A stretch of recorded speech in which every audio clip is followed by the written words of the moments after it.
When life throws you a curveball, whether it's water, fire, or mold damage to your home or business, you need a winning team. You need ServPro. ServPro's licensed, certified, and highly trained team of experts are here to help, offering fast, reliable, professional restoration services 24 hours a day, 7 days a week. As a proud partner of the Atlanta Braves and Braves Country, our teams are committed to performing at a championship level. When disaster strikes, call ServPro and make it like it never even happened. When you're looking for leading cardiac treatment, look to Northside Hospital Heart Institute. We lead with 5 emergency cardiac care centers, so we're here when you need us most. We lead with more than 55 locations in Georgia. That means we're always in the heart of your neighborhood. We lead with clarity, because clear direction is better when it comes to understanding every step of your treatment. Northside Hospital Heart Institute. We lead with heart. Beneath a vibrant blue Florida sky, we bring you back to Sarasota, Florida, here at Ed Smith Stadium. It's the Braves and the Orioles meeting this afternoon in Grapefruit League action.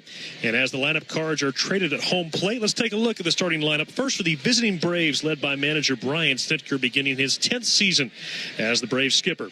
Leading off and at shortstop, Nick Allen. Batting second in center field, Michael Harris. Batting third and in left field, Brian De La Cruz. In the cleanup spot and playing first base, Garrett Cooper. Batting fifth and at designated hitter, Patrick Cloesy. Batting sixth and manning second base, Luke Williams. Batting seventh and the catcher, Sandy Leone. Batting eighth and at third base, Charles LeBlanc. And batting ninth and patrolling right field, Stephen Paolini. So one more time for the Braves, it's Allen at short, Harris in center, De La Cruz in left. Cooper at first, Cloesy the DH, Williams at second, Leone behind the plate, LeBlanc at third, and Paolini in right. Now for the Baltimore Orioles, led by manager Brandon Hyde, now in his 7th season. Leading the O's, leading off and in center field, an Atlanta native, Cedric Mullins.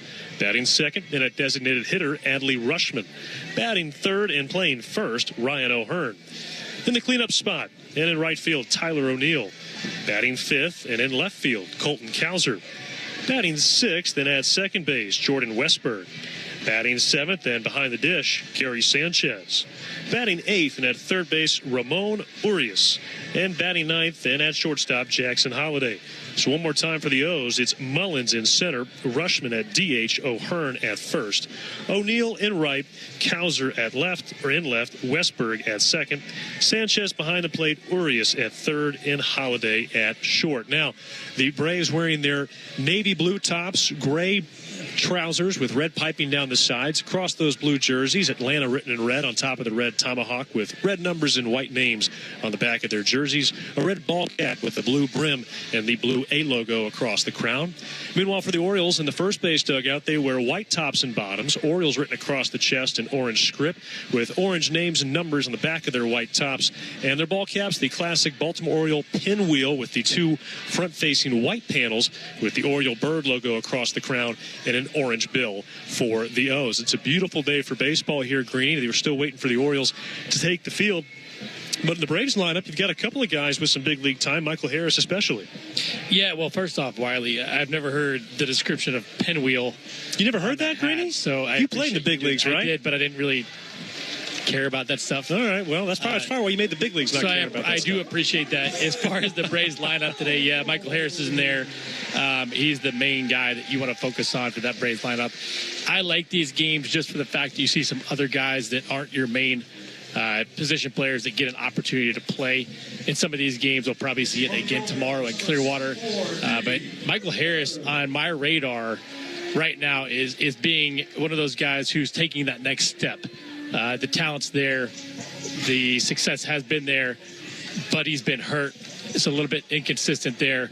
I would love to see what he can do over the course of a full season, knowing this is not his first rodeo.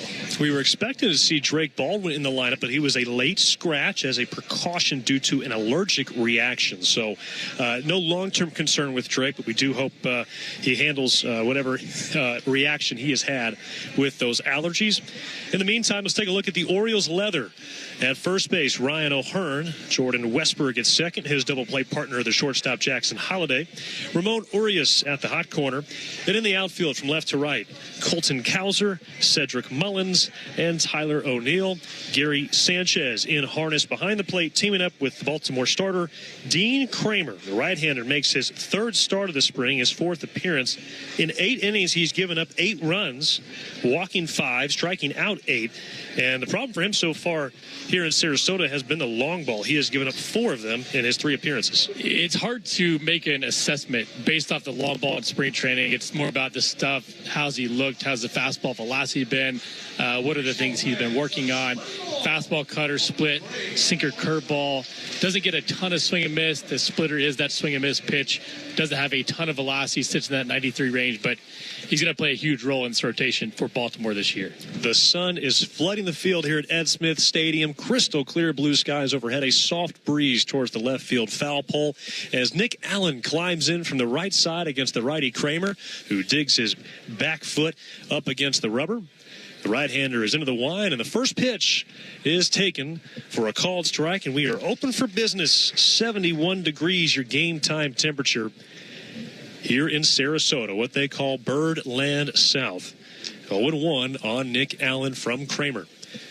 Right-hander deals, and the 0-1 is shot sharply up the middle on the ground into center field. A leadoff single for Nick Allen. 71 outside, 81 inside. That's a good point. We walked in here today. The booth was 78 degrees. They have sort of a garage door window that comes down. And J-Chat turned the temperature down, and the actual temperature went up. Yeah, well, J-Chat's working furiously back behind us trying to get that worked out. If not, we're going to be sweating through our shirts by the end of this thing. Here's Michael Harris on the left side. Allen aboard at first. Kramer out of the stretch. Misses low. Ball 1. Our umpires today, Ben May calling balls and strikes. Chad Fairchild, the crew chief on the bases, along with Ryan Wills and Will Little. Kramer's 1-0. That off the plate as well. 2-0 Michael Harris. You mentioned a chance to really break out this year, and I remember a year ago there were some who were picking him as a dark horse MVP candidate, and there are those again this year. The September he had last season was very impressive. Ahead in the count, 2-0, the pitch. Lofted high in the air, shallow left center. Mullins gliding over. He'll call for it. Camps underneath it, reaches up, and retires Michael Harris for the first out. I feel like if he's healthy, you should put him in that dark horse MVP consideration. The talent is just too good, and what we've seen when he's healthy is just phenomenal. And now Brian De La Cruz has had himself a nice spring so far, 7 for 22, over a 300 average. First year with the Braves, signed with Atlanta in December. And a pickoff throw towards Nick Allen at first base, where Ryan O'Hearn holds him on. It's the first official trip to Ed Smith Stadium this year, although there was a game scheduled back on February 24th that was canceled due to rain. And the pitch is taken for a called strike. Like maybe a cutter there from Kramer at 86. It's like the fastball's in the 90 to 91 range right now.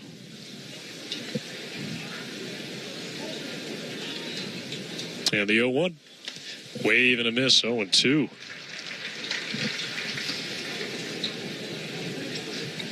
Braves 7-3 this spring. Lost to the Tigers yesterday, although Grant Holmes gave Atlanta 5 scoreless. Allen takes his lead at first. And the 0-2. And De La Cruz skies this one down the right field line. Slicing foul, headed towards the green chairbacks. Just shy of the Baltimore bullpen down the right field line. That'll be a souvenir. Dimensions here at Ed Smith Stadium, 400 straightaway center, 340 down the lines. We've got bleacher seating in left field with a few orange cabanas.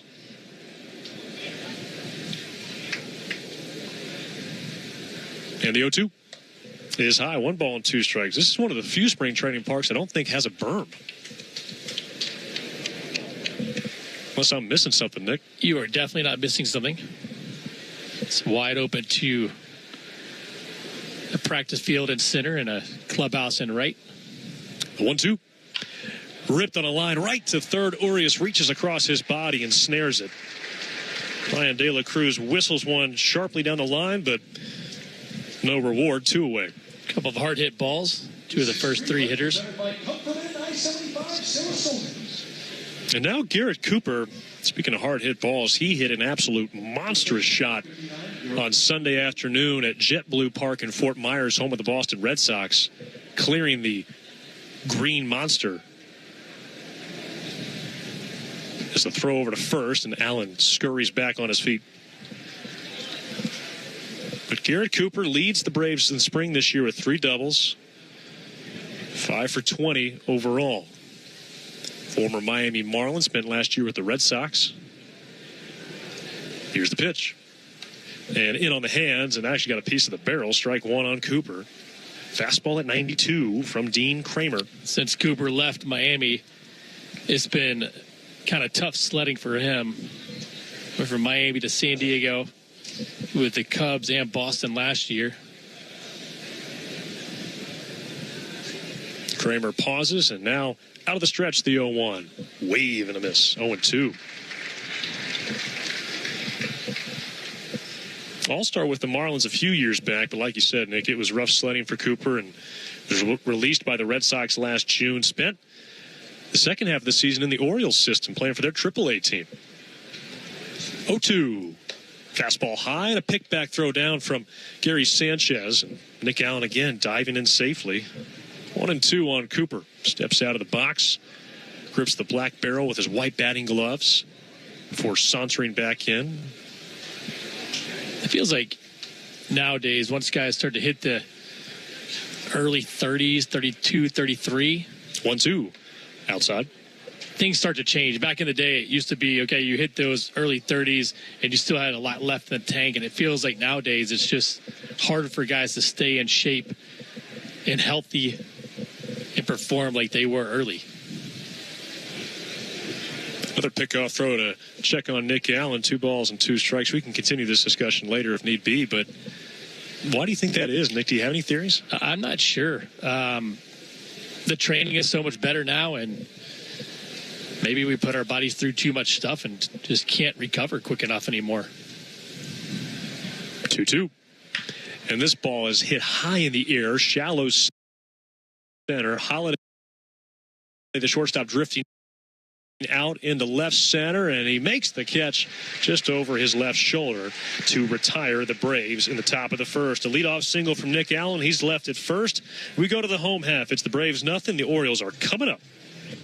Get the grills fired up and ready to cook. Next month on April 26th, Howard Brothers will be hosting their 2nd annual First Responders Cook-Off at their Lula store located at 4336 Cornelia Highway in Lula. It's the time to celebrate the heroes who keep our community safe and see some friendly competition between the first responder teams participating. Enjoy some family fun and delicious food samples while you visit. Don't miss the showdown starting at 9 a.m. Saturday, April 26th at Howard Brothers in Lula. Napa has the parts and the expertise to help your business stay ahead of the game. That's why Napa is a proud partner of the 2025 Atlanta Braves. 2 legends driven to win from the field to the open road. While Napa is powering fleets and garages across the country, the Braves are delivering pennants, MVPs, and championships. So no matter the size of your business, Napa are the pros that know how to keep you moving at full speed. Napa know-how. Hard hit ball to short, scooped up and tossed to second. Quick turnaround, it's going to be close. Throws it to first, and he's out. Double play. A Braves double play is a well-oiled machine, just like Valvoline Instant Oil Change. We'll change your oil in about 15 minutes while you stay in your car. The only thing that'll be out here is your old oil. Drive into your neighborhood Atlanta location today. No appointment needed. Valvoline Instant Oil Change is a proud partner of the Atlanta Braves. Atlanta Braves baseball on the Braves Radio Network is lit by the original Louisiana brand hot sauce, the official hot sauce of the Atlanta Braves. Bring the heat.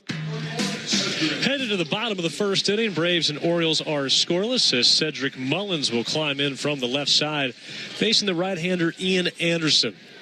Sandy Leone working behind the plate with Ian as Mullins hoists the black barrel over his left shoulder.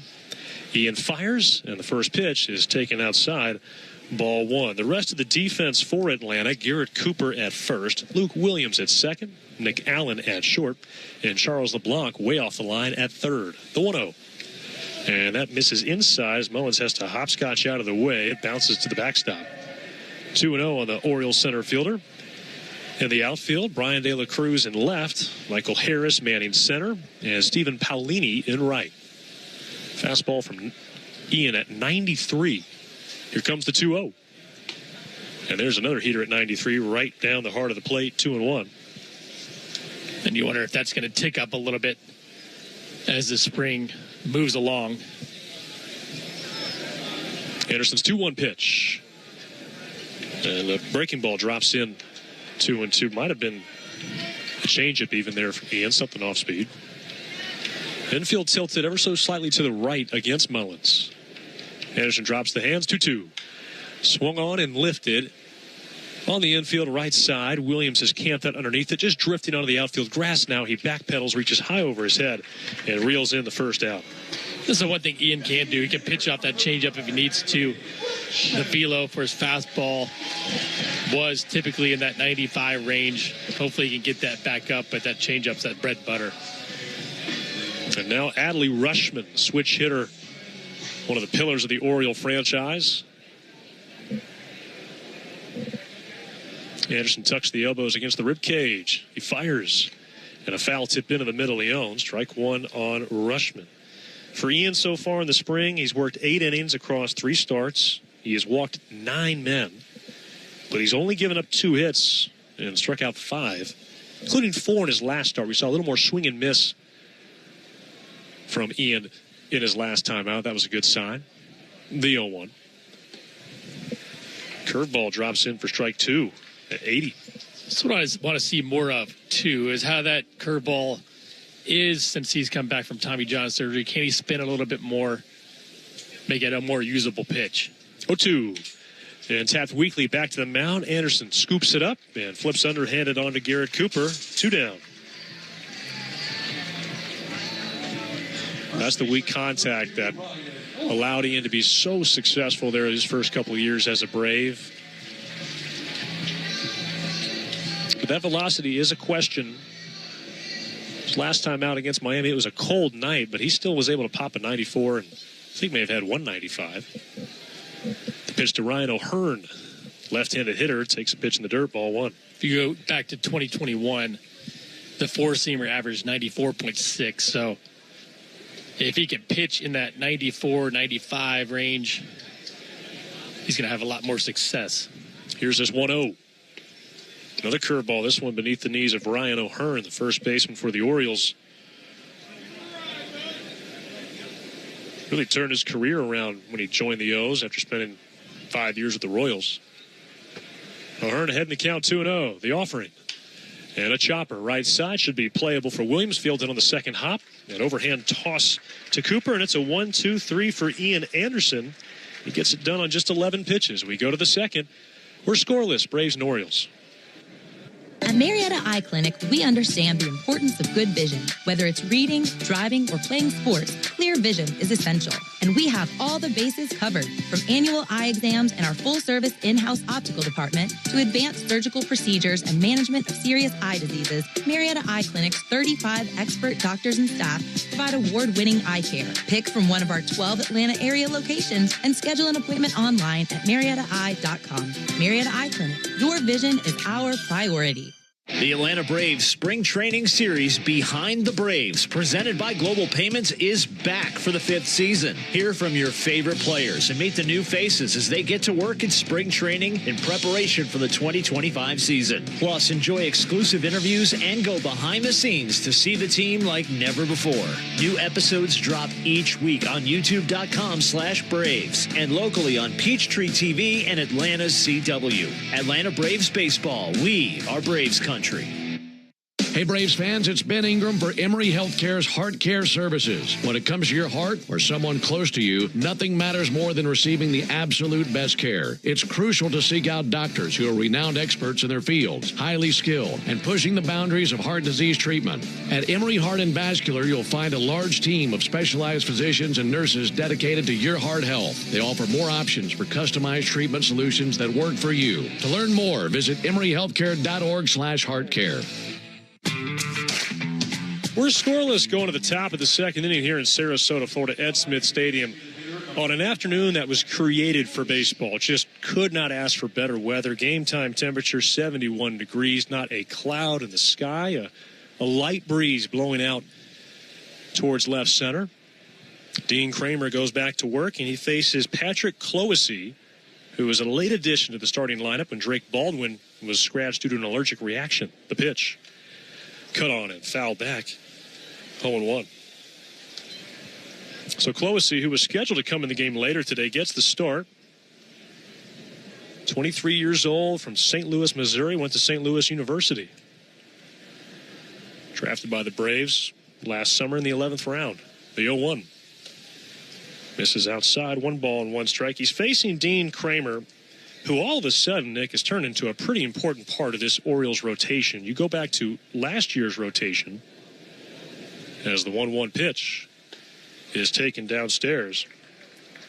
You had names like Corbin Burns for part of the season, Kyle Bradish, John Means for part of the season, Grayson Rodriguez, who likely will not be available for opening day as the 2-1 misses outside 3-1, but Means is now with Cleveland.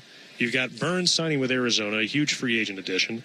And you've got Kyle Bradish on the shelf with Tommy John surgery. Could be back at the end of the year. The 3-1 is high, ball 4. A leadoff walk to Cloesy. Yeah, it's going to be interesting to see how they navigate that rotation. I think Cade Povich is going to be a big piece as well. But Kramer had a pretty good year last year. You feel like he's ready to kind of take that next step. He's got over 3 years of service time, so it's not like he's a young guy and hadn't done it before. Now here's Luke Williams with Cloesy at first, no score. Top of the second, the pitch. Taken for a called strike, 0-1. And Kramer, he was a part of the plan long term when he was dealt from the Dodgers to the O's in the Manny Machado deal. That was 7 years ago now. Wow. Infield at double play depth. The 0-1 from Kramer is a hard hit grounder. Rolled right out to short. Holiday flips to Westberg. On to first. Taylor made 6-4-3. 2 down. But when you look at that rotation for Baltimore, it looks like Kramer might slot into that 3 spot behind Eflin and Charlie Morton. Sugano is an older guy coming over from Japan, but you feel like he's going to be the back end, and then Cade Povich. Now, things might change, but right now Kramer has that opportunity to pitch right in the middle of that rotation. So bases empty and 2 away for Sandy Leon catching this afternoon. The pitch is taken low by the left-handed hitter, ball 1. And to me, it just goes to show you that as much hand-wringing as the Braves have about their rotation, really every team that has some of that hand-wringing in some ways, as the 1-0 pitch just misses inside 2-0. I think you feel pretty good about where the Braves are at, especially at the top with Sale, Lopez, and Schwellenbach, and then hopefully getting Spencer Strider back shortly after the start of the season. The 2-0 to Leon. There's a strike, a fastball at 92. Yeah, hopefully the Braves don't have any devastating injuries like they did last year. The 2-1. Swing and a miss. He beat Leon that time with 93. Think about the Yankees, too. Probably were favored to be the AL East champs, and now are they or are they not, with Garrett Cole going down? 2-2. A looper into right field. That'll dunk in front of the right fielder Tyler O'Neill, and Sandy Leon has a 2-out single. For Leon, that's just his 3rd hit of the spring, and his first that wasn't a homer. He's now 3 for 10. I think he'll take the homers. Sandy's a nice insurance backup piece. If you think about Drake Baldwin in AAA last year, Sandy there as well, how much he influenced his defensive side of the game. It's a fastball misses high on Charles LeBlanc, third baseman, batting the 8-hole today for Atlanta. We're scoreless, top of the second, 2 down. Leon aboard at first. And Charles LeBlanc sporting bright red batting gloves, almost neon red. As he bats on the right side. The 1-0 hums in for strike one at 91.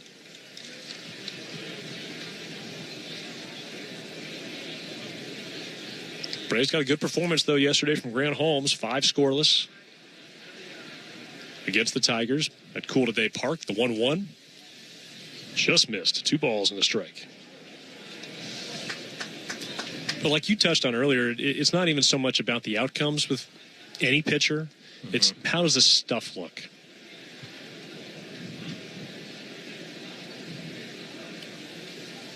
Two-1 to LeBlanc. And he serves one, a one-hopper through the right side and into right field for a base hit. Nice inside-out swing from the Braves' third baseman, LeBlanc, and Atlanta has 2 on with 2 out. Nice job shooting that hole. Yeah, when you think about the numbers, are there some numbers I wish were better? Offensively, absolutely. I would love for guys to just absolutely crush in spring training, go into the season feeling really good about what they've done in spring. But, again, it's what have you done lately? How do you feel? How are you hitting the ball? How are your stuff coming out as a pitcher? I think those are more important, especially for those guys that are already on the team. For guys like Cindy Leon, LeBlanc, Nick Allen, you want results. Now Stephen Paolini, the 9th place hitter, bats on the left side, swings at the first pitch and lifts it into left center. Mullins running it down and over his right shoulder. He swallows it up for the final out. Well, the Braves get a couple of hits and a walk, but thanks to a double play, they strand just 2. And we are still scoreless going to the bottom of the second. Braves and Orioles. You need all the energy you can get for game day. Luckily at Georgia Power, we know a thing or two about saving energy. We understand that energy costs are an important part of your budget. That's why we're dedicated to providing tools and assistance that can help make a difference, so you can save your energy for the game. Visit georgiapower.com/myenergy to learn more. Love is the most powerful force in the world. Real love, that is. Real love gives more than it takes, commits more than it demands. Real love is a decision, not a feeling. It's action, not emotion. It's self-sacrifice for the well-being of others. God himself is this love, and he sent Jesus because he loves us. Would you consider getting in on it, receiving it, and then giving it wildly to those around you? This is Tom Gray, and This Stuff Matters. ThisStuffMatters.net. Meanwhile, at Xfinity. We engineered Xfinity Internet with 99.99% network reliability. Plus, Xfinity Mobile with Wi-Fi Power Boost gives you ultra-fast Wi-Fi at home and on the go. Posting my tap dancing videos is easier than ever. Now through April 17th, get 300 megabit Xfinity Internet and 1 unlimited mobile line together for $30 a month for 1 year. Learn more at Xfinity.com. Requires paperless billing and autopay to stored bank account. Restrictions apply. Equipment tax and fees extra. After promo regular rates apply. Xfinity Internet required. Actual speeds vary. The Major League Baseball All-Star Game is coming to Truist Park July 11th through 15th. Find all the details at Braves.com/All-Star Game. Bottom of the second inning, no score. Braves and Orioles from Sarasota, Florida, alongside Nick Green and our producer and engineer Jonathan Chadwick. I'm Wiley Ballard stepping in for Ben Ingram, who I'm counting on that he's enjoying this sunshine on the beach somewhere today. As the first pitch is high, ball 1. Ben getting a bit of a breather before the start of the season. You're going to thank him for being a good mentor, but next time. Well, he knows that. The 1-0. This ball is hit sharply and deep left field. De La Cruz racing back and just shy of the track. He'll make a chin-high catch. And Tyler O'Neill's retired. A loud first out here to begin the bottom of the second. First pitch changeup, and that's what Ian can do. If he feels like somebody's going to try to jump him first pitch fastball, he can throw the changeup, get him out front a little bit. So here's Colton Cowser calling the milkman. The pitch. And he rockets one just over the head of the first baseman, Garrett Cooper, but foul. Just foul. Strike 1 on Cowser. when we see Ben again this weekend, he better look like a bronze statue. What I mean by that is he already kind of looks like a statue, but it better be bronze. Having a few days off here at the beach. Wiley, don't you know that the sun's not good for you in high doses? Well, just the right amount of dose. 0-1 on Cowser as Anderson swivels and fires. And there's a called strike, 0-2. Fastball at 94 there from Ian. On Colton Cowser, runner-up for Rookie of the Year a couple of years, or rather last year. Made his debut a couple of years ago. The 0-2. Fastball pitches him inside at 95. There's that velocity you were looking for from Ian. Mm-hmm. And I love him going inside, too. You're going to have to go in and out, up and down with Ian. He's a north-south guy, and that definitely plays, but you got to move it in and out as well. 1-2. Check swing. The pitch misses away. They will not appeal. 2-2. That was a changeup there from Ian. But Cowser last year, 24 homers, 69 RBI. The 2-2. Count runs full. Pitch in the dirt. 3.1 WAR. Was the number 19 overall prospect in Major League Baseball coming into the season last year. 3-2 pitch. Fouled off towards the Braves dugout in third base side.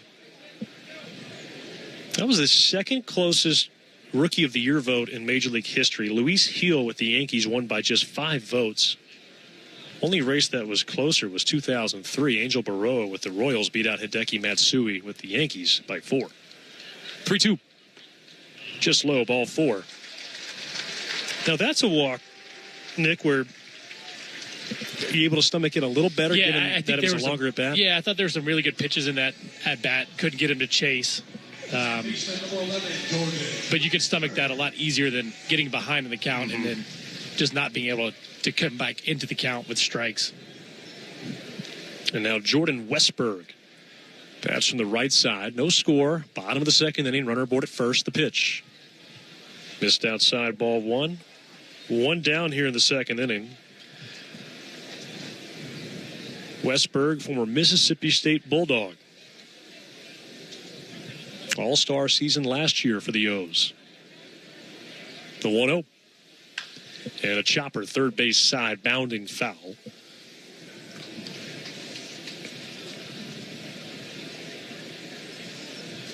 The other factor for Ian so far this spring, Nick, is this is his 4th start. He's worked with 4 different catchers now. Chadwick Tromp, Sean Murphy, Kurt Casale his last time out, and now today's Sandy Leon. The 1-1. Curveball misses outside, 2-1. And those are the pitches that you would like to get a little swing and miss on. And that's the key with that curveball. If he doesn't have that tight, hard spin, guys can typically see it out of the hand. It can lay off. Pickoff throw. Chases back Cowser.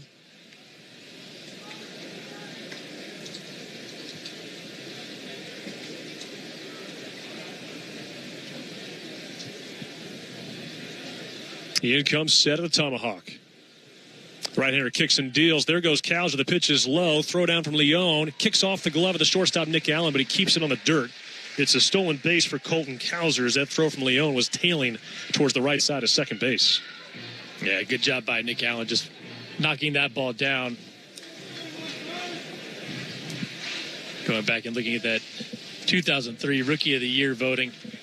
Angel Baroa had a nice year, 287 with 17 home runs, 73 RBIs. Matsui's first year in the States.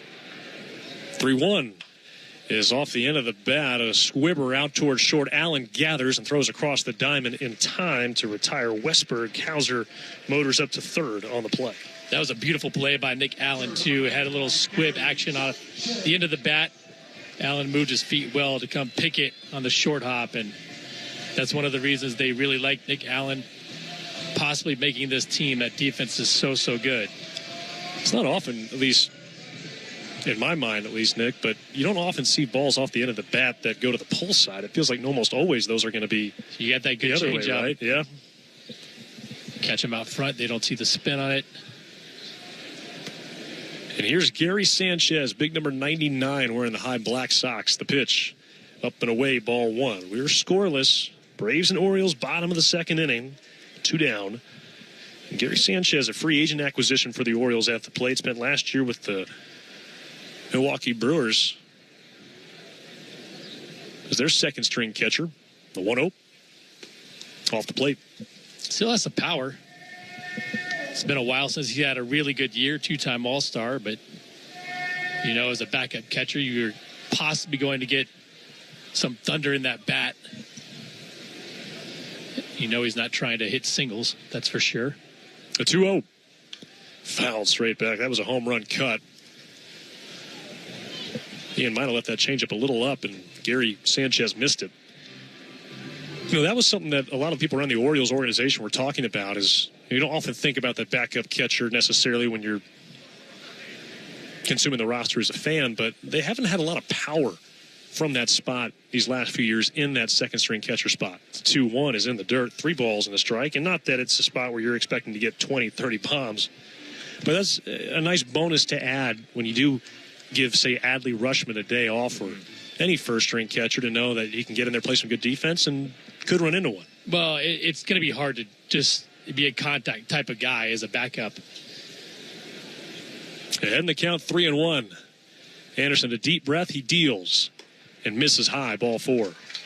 Couldn't land the fastball that time at 92. So 2 more walks for Ian. That one a 5-pitch walk and falling behind in the count. So runners in the corners, and here's Ramon Urias batting in the 8th spot, 30 years old. Off to a good start so far this spring, 7 for 21 with a home run. Here's the pitch. And a bouncer up the middle. Tough chance. Backhand by Williams. His throw across the diamond is in time. Fine play by Luke Williams. He let that throw grow on the left side of second base and was still able to beat Ramon Urias to get Ian Anderson, the Braves, out of a jam. We go to the 3rd. Still no score between the Braves and the Orioles. When you need a lawyer after an auto accident, don't just choose any legal team. Make the right call with Ken Nugent. Ken is based in Georgia. Other big-name legal teams aren't even from this area. Strike 1. Ken gets you your money quick, while other legal teams waste your time. Strike 2. Ken and his team are with you from start to finish. Other legal teams pass you off to a secondary team. Strike 3. 3 strikes. Those other legal teams are out. 1 call to Ken. That's all you need. 404-CALL-KEN. 1 call, that's all. When you're looking for leading cardiac care, look to Northside Hospital Heart Institute. We lead with 95% patient recommendations. You could say we're #1 in the heart of Georgia. We lead with 100 dedicated cardiovascular doctors, so you'll know your heart is in the best hands. We lead with compassion, because you are at the heart of our care. Northside Hospital Heart Institute. We lead with heart. The Atlanta Braves Spring Training Series Behind the Braves, presented by Global Payments, is back for the 5th season. Hear from your favorite players and meet the new faces as they get to work in spring training in preparation for the 2025 season. Plus, enjoy exclusive interviews and go behind the scenes to see the team like never before. New episodes drop each week on YouTube.com/Braves and locally on Peachtree TV and Atlanta's CW. Atlanta Braves Baseball. We are Braves Country. Braves nothing, Orioles nothing. Top of the 3rd inning, top of the order coming up for Atlanta to face Dean Kramer for the 2nd time this afternoon. Alongside Nick Green, Jonathan Chadwick, and Wiley Ballard filling in for Ben Ingram. So Nicky Allen steps in with the white shoes, the white batting gloves. Like you mentioned earlier, he can really pick it, Nick. Made a nice play there in the bottom of the 2nd on a play that was a lot tougher than it might have looked. First pitch from Kramer is taken for a strike on the inner half at 90, 0-1 on Nick Allen. And I will say, as a former infielder trying to make teams, those plays, your heart starts racing, and you make it, you're like, okay, I got it. The 0-1 is outside, 1 ball and 1 strike. I mean, you just feel like everything's judged. Mm-hmm. And that's a really tough play, but he knows how good he is defensively and was able to pick it up pretty easy and make it look way easier than it was. The 1-1 darts down and away, 2 balls and a strike. Offensively for Nick, he spent last couple of years with the Oakland A's. And the 2-1 Clubbed in the air, deep to left center. Cowser giving chase. He's looking up, and it's out of here. Nick Allen blasts one over the left center field wall. That is his first home run of the spring. Who cares what he did in Oakland, Nick? He homers here today. Listed at 5'8", 165, and put a charge into that one. But you think about guys in these spots to win positions, battles. You get a good pitch to hit, you have to take advantage. 2-1 fastball up, and Allen took it way out to left center field. Gives the Braves a 1-0 lead here in the top of the third. A leadoff homer from Nick Allen. The pitch to Michael Harris. He comes unglued and comes up empty. Strike one. Then Michael gets first pitch off speed, of course. Giving Nick Allen a wink there in that third base dugout, maybe. The 0-1. And this time Harris fights off a fastball boring in 0-2.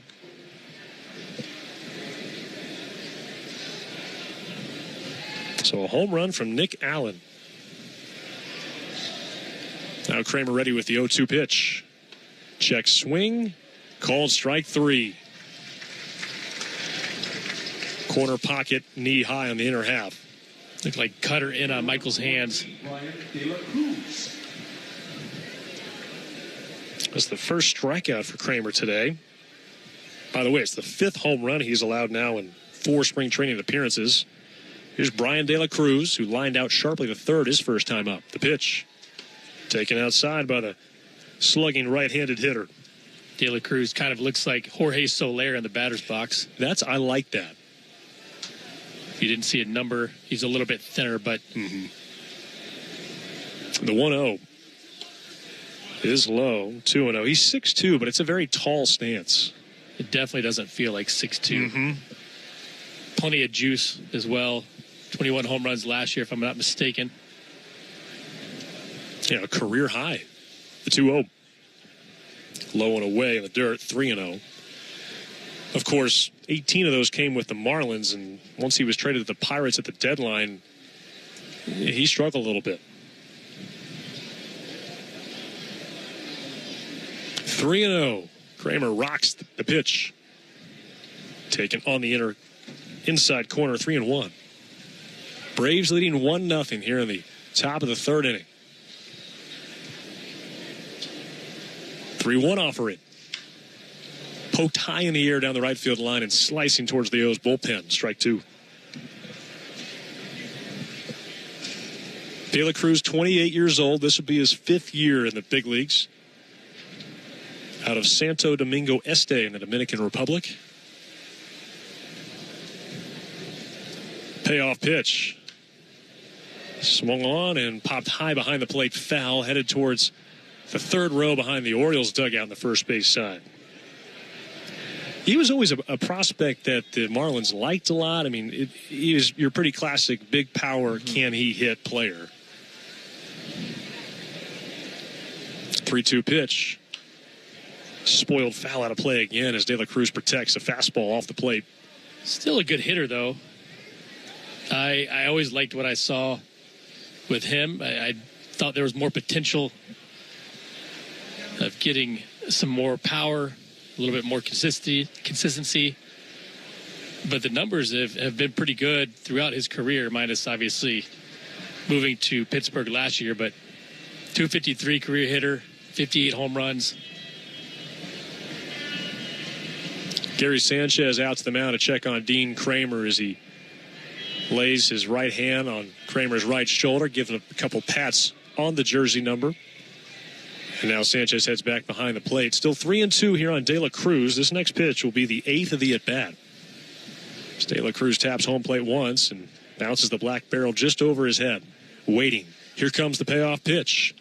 Taken low and away. Ball 4. Good eye laying off that cutter. Second walk today for the Braves offensively. And De La Cruz is aboard with 1 out. And the Braves leading 1-0. Here's Garrett Cooper.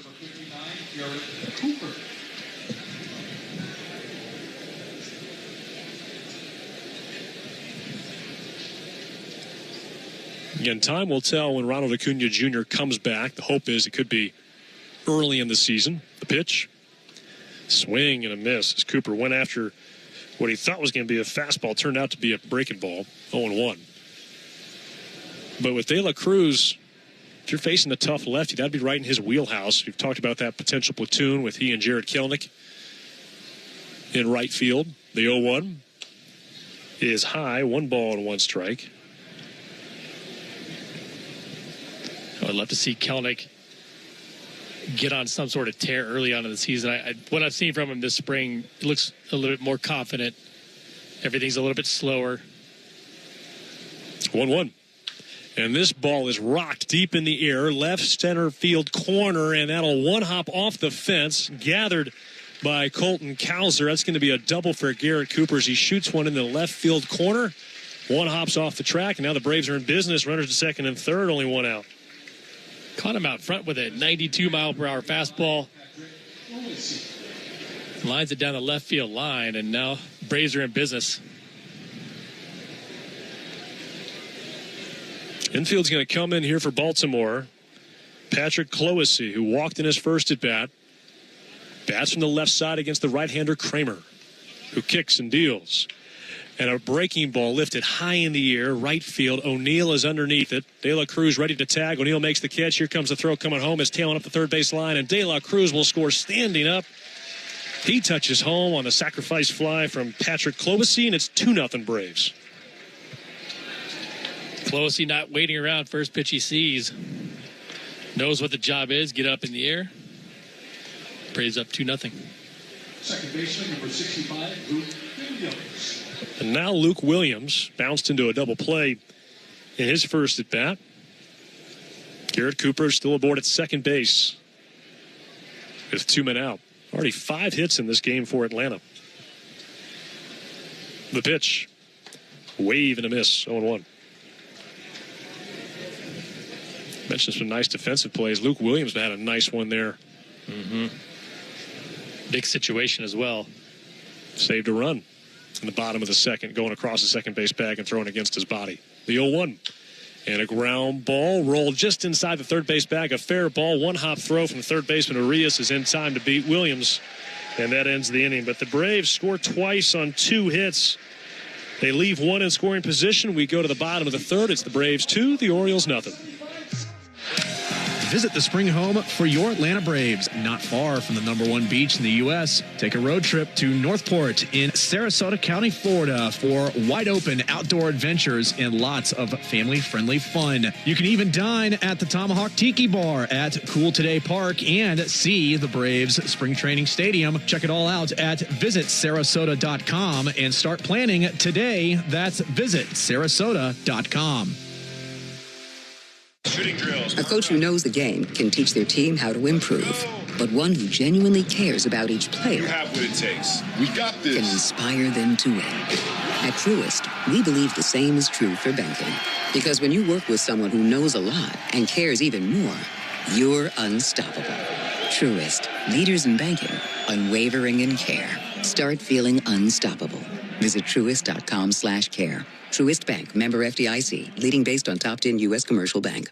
When you buy a Subaru from Subaru of Gwinnett, you're buying more than a vehicle. You're buying safety for your family, an investment that will hold its value, and something that will last a long time. You're buying trust. For a limited time, celebrate all the 2025 models during the Subaru A Lot to Love event, now through March 31st. Whether you're looking to match your adventurous spirit with the 2025 Subaru Outback or lean on the reliability of the 2025 Subaru Forester, Subaru of Gwinnett has the perfect fit for your family. Stop in for a test drive on Satellite Boulevard in Duluth or start your shopping online at SubaruofGwinnett.com. Atlanta Braves baseball on the Braves Radio Network is lit by the original Louisiana brand hot sauce, the official hot sauce of the Atlanta Braves. Bring the heat.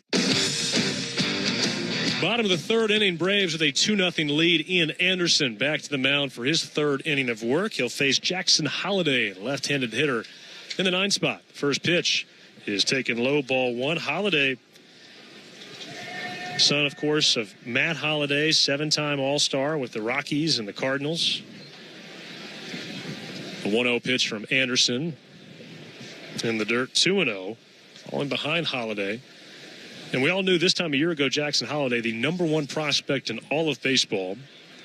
When he debuted in April, he went just 2 for 34 before being sent down back to AAA. Here's the 2-0.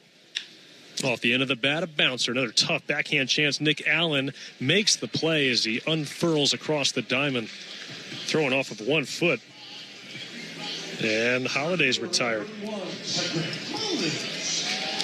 But he is slated to be Baltimore's starting second baseman. He's at shortstop today for the Orioles, Jackson Holliday, because Gunnar Henderson is out with an intercostal strain. Could be coming back soon, though. Here's Cedric Mullins.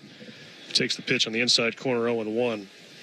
You were asking earlier today, Nick, about Mullins and his switch hitting history. Spent 3 years in the big leagues as a switch hitter. Gave it up and went left-handed only 5 years ago as the 0-1 is sprayed foul in the netting 0-2. Just feels like he did that a couple years ago. Yeah, it's hard to believe 5 years ago now. But it's worked for him. His OPS is over 100 points higher in the last 4 years than it was in those first 3. Out of Brookwood High School in Metro Atlanta. Now 30 years old. The 0-2. Tapped foul. As that bounces towards the on-deck circle where Adley Rushman waits. How many qualified switch hitters do you think there were in baseball last year, Nick? I would have zero clue. You got a ballpark guess? Qualified, maybe 25? Is that way too high? Or 0-2. And this is a ground ball wrapped out to second. Williams fields between the cleats. Transfers and on to first. 2 away. How about 14 total? I guess I wasn't too far off, but only 11% of qualified hitters were switch hitters. Even 20 years ago, it was over 20%. I feel like it has to be more difficult now with the pitching and the challenges from both sides of the plate as far as stuff-wise these guys have. I can't imagine. The pitch to Rushman is smacked hard on the ground and scarfed up by Garrett Cooper on 2 hops. It was a bullet, but Cooper right there to pick it. And it's a 1-2-3 inning for Ian Anderson. 3 innings in the books. It's the Braves 2, the Orioles nothing. Remember the good old days when baseball in Atlanta was an adventure? Give yourself 48 hours to relive that magic at the Omni Atlanta Hotel at Centennial Park in downtown Atlanta. Walk to iconic spots like the College Football Hall of Fame, and with new developments like Centennial Yards and the Center on the Rise, you'll feel the spirit of Atlanta's past and present. With spacious, newly renovated rooms, Omni Atlanta is where past memories meet new adventures. Book your stay today at omnihotels.com/Atlanta, because some things are too good not to relive. With all the money you can save on gas when you use the Club Citgo Rewards app, you're good to go. But good to go where? Good to go fly first class? Hot towel? Cool. Good to go to the opera? Good to sit ringside at a boxing match?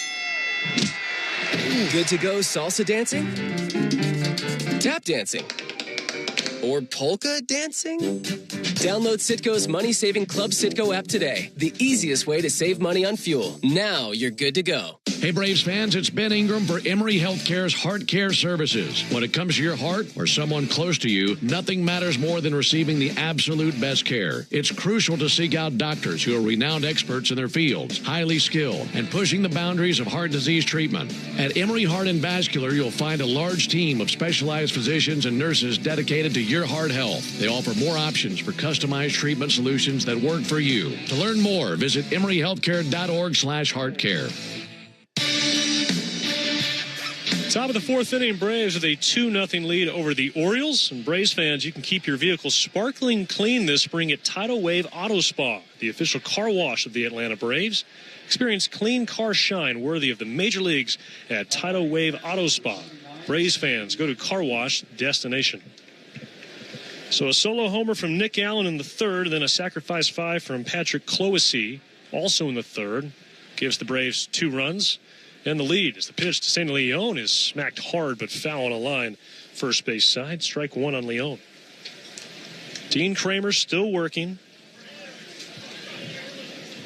Right-hander out of Stockton, California. Making his 4th appearance of the spring. 3rd start as Leon broke his bat, needs a new one, and he'll head back to the left-hand hitter's batter's box, the barrel tucked underneath his left elbow. Taps the far front edge of home plate, and now hoist the bat over his shoulder. The 0-1 dances low. Wiley, do you know what parks have the ABS challenge system? Off the top of my head, the 1-1 is high, 2 balls and a strike. I know Philadelphia and Clearwater has it, particularly because we're going there tomorrow. I know Baltimore does not. I know Cool Today does not. JetBlue Park does not. 2-1. Swing and a miss. A fastball up and in. Leon couldn't catch up to it.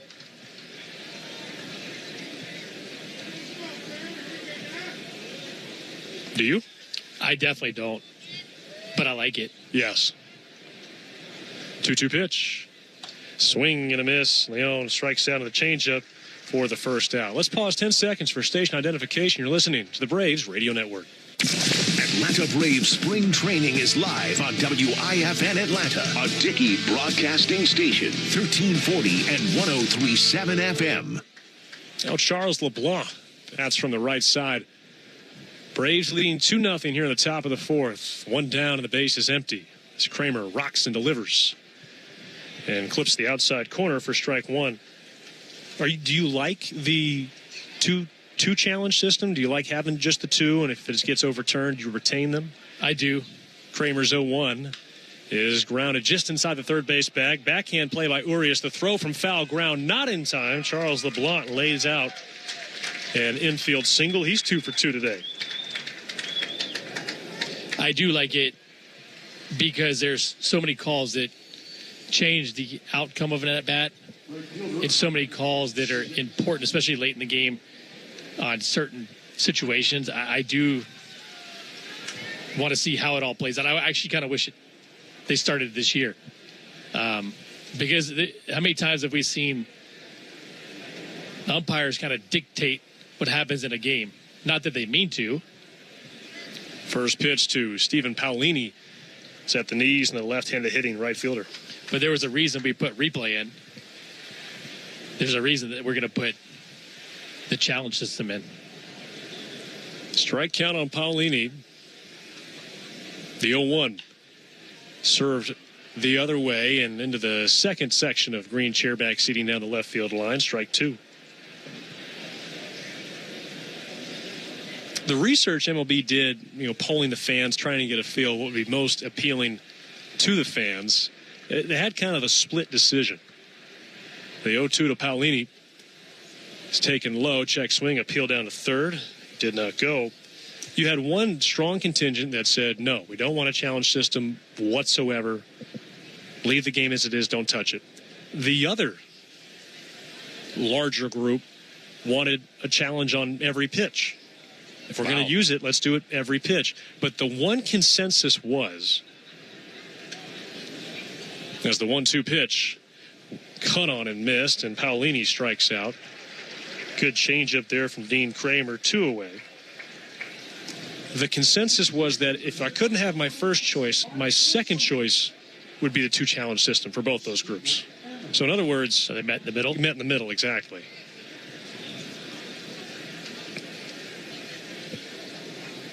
And they each strongly disliked their third option. The pitch. Fouled back by Nick Allen, who homered his last at bat. 2 for 2 today. Braves leading 2-0 here at the top of the fourth. I would like to see the age range based on results. They did not provide us with that information.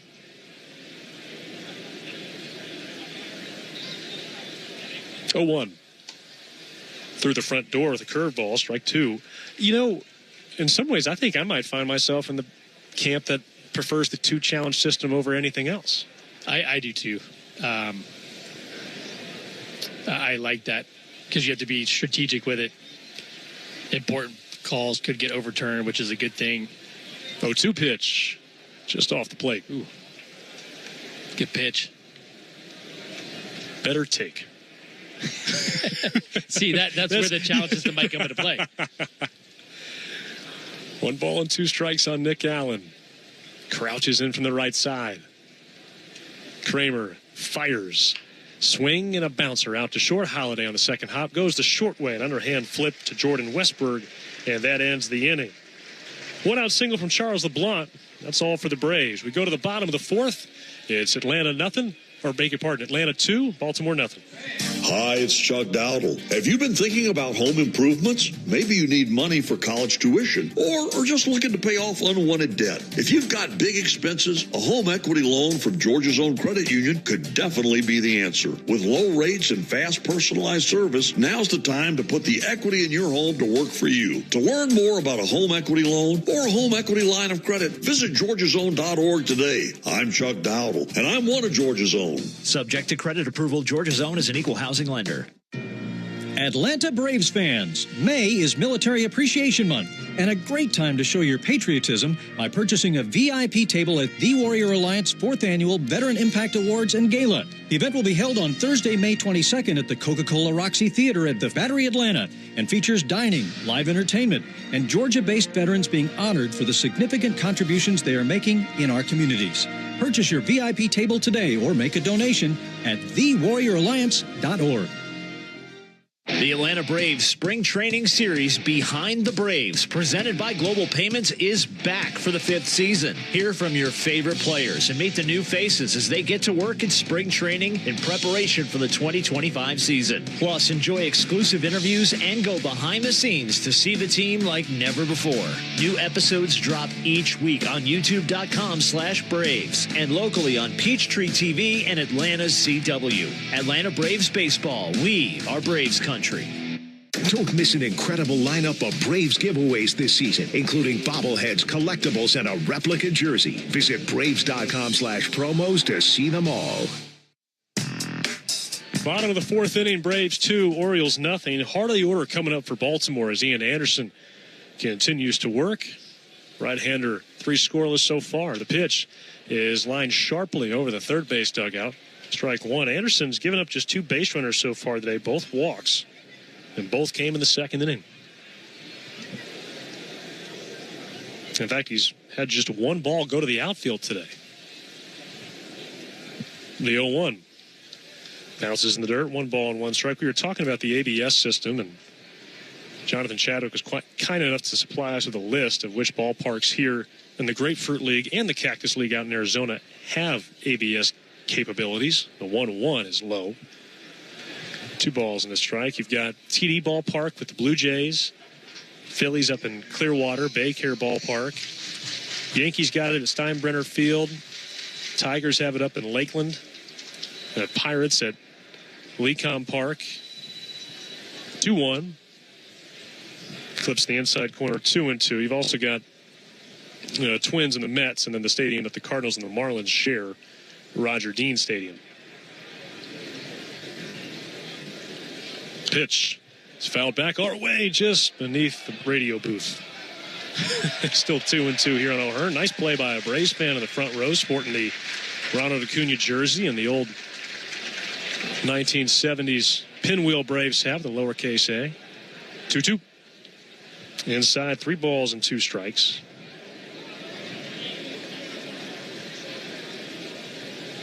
So it's 8 ballparks here in the Grapefruit League. And 5 out in Arizona, but all 5 of those parks in Arizona are shared by 2 teams. 3-2. Bounced out to the right side of the infield. Luke Williams, belt high pick. Delivers on to first. Another easy ground out. I thought something interesting that I read, and I haven't followed up on it, but Terry Francona said that they are not going to use the challenge system because it's not implemented in Major League Baseball yet. If I'm out there and it's a bad call on me, tapping the helmet. Sorry, Tito. The pitch is taken for a strike by Tyler O'Neill. He is the one Oriole who's gotten the ball to the outfield. That was a hanging changeup that he cracked into deep left. De La Cruz ran it down, though, to make the catch. The 0-1. Bounces in the dirt, 1 ball and 1 strike. If I heard right, I felt like he said the major league players couldn't use it, but the minor leaguers, because they were used to it, that makes could sense. use it, right? Makes sense. What do you think about Terry Francona going to manage the Reds? You knew he couldn't stay away. I think it was a great opportunity for 1-1. Curveball missed outside. For Stephen Vogt, too. It felt like Tito kind of pushed for Vogt to get in there. Did a great job last year, and Tito knew that once he got healthy, he was going to be able to do the job again somewhere else. 2-1 is stroked hard on the ground and through the left side. De La Cruz down to a knee to retrieve it in left field. That was a perfect spot from Tyler O'Neill, and he breaks up the no-hitter for Ian Anderson with one out here in the fourth. Tyler O'Neill is going to be a huge piece to the puzzle for Baltimore, losing Anthony Santander and his 44 home runs last year.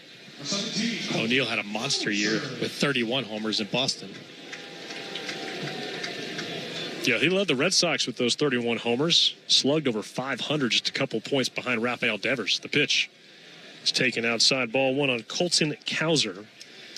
Yeah, for the Orioles, you're losing your leader in home runs and RBI and Anthony Santander, and then your leader in wins, ERA, strikeouts, innings, and Corbin Burns. Those are two big pieces. 1-0. Check swing, and they'll say he got a piece of it, in fact. Just clipped the barrel of his bat. Home plate umpire Ben May says strike one. And, by the way, Camden Yards is pulling their fence in again in hopes of more home runs. Anderson delivers the 1-1. He gets a fastball over for a strike at 92. Braves leading 2-0 here in the bottom of the fourth. Colton Cowser at the plate, Tyler O'Neill at first. Cowser, a left-handed hitter, bobbing the barrel. The 1-2 is spoiled foul as he leans out across the plate and flicks it out of play. Good changeup away from Ian. That changeup's been sitting at 87, fastballs 93. You'd love a little bit more discrepancy between velocity. I think you would get that swing and miss a little bit more. 1-2. Swing and a miss. Got him with the fastball up above the hands. Cowser went after it. It's the first strikeout for Ian today, and there's two away. Good job elevating. And now Jordan Westberg.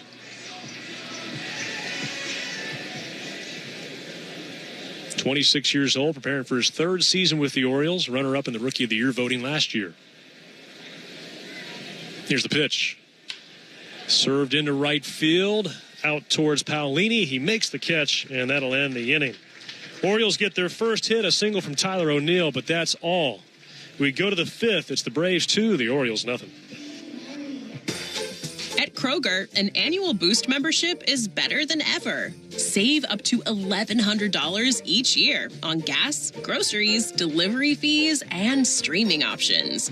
With double fuel points, unlimited free delivery, and exclusive savings for members, there's so much to love about Boost. Sign up for a Boost membership today.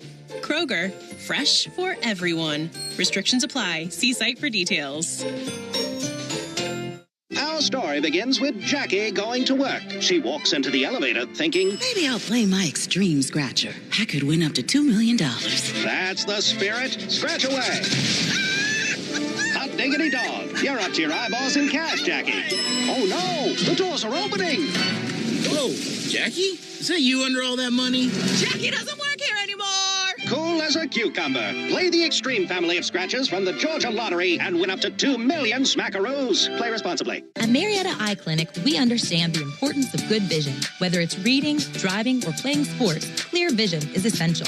And we have all the bases covered, from annual eye exams and our full-service in-house optical department to advanced surgical procedures and management of serious eye diseases. Marietta Eye Clinic's 35 expert doctors and staff provide award-winning eye care. Pick from one of our 12 Atlanta area locations and schedule an appointment online at MariettaEye.com. Marietta Eye Clinic. Your vision is our priority. Breeze is picking up a little bit here in Sarasota, blowing out towards left center where some palm trees are beginning to sway. It's the Braves 2, the Orioles nothing as we march to the top of the fifth. And here's Michael Harris, who's 0 for 2 today, sporting the mint green cleats, gloves, and wristbands. He climbs in from the left side, also donning some knee-high socks, blue with red and white stripes. As Kramer fires, and Harris jumps on the first pitch and pulls it foul on the ground, strike one.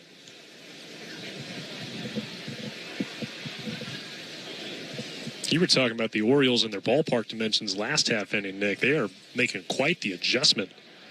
It's the 0-1 pitch is swung on and lifted into the air, deep left center field. The wind is pushing this one out towards the wall. Wow. And did Mullins make the catch? Yes, he did, robbing it. Oh, my goodness, Cedric Mullins. That ball was taking off, and Cedric Mullins brought it right back. No, he didn't. No, Michael thought he baited him. Michael was running towards the dugout, and now Mullins is saying he doesn't have it. Oh, my goodness. So Michael Harris with a solo homer.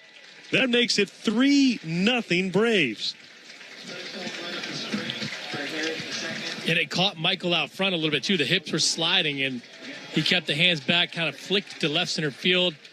From our vantage point, it looked like Mullins to the glove side caught it, but then never threw the ball back in. Michael had to go back and touch second base because he was headed to the dugout.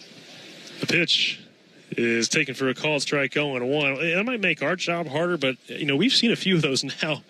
How about Jurickson Profar deking the Dodgers fans in the playoffs last year's the 0-1 swing and a miss 0-2.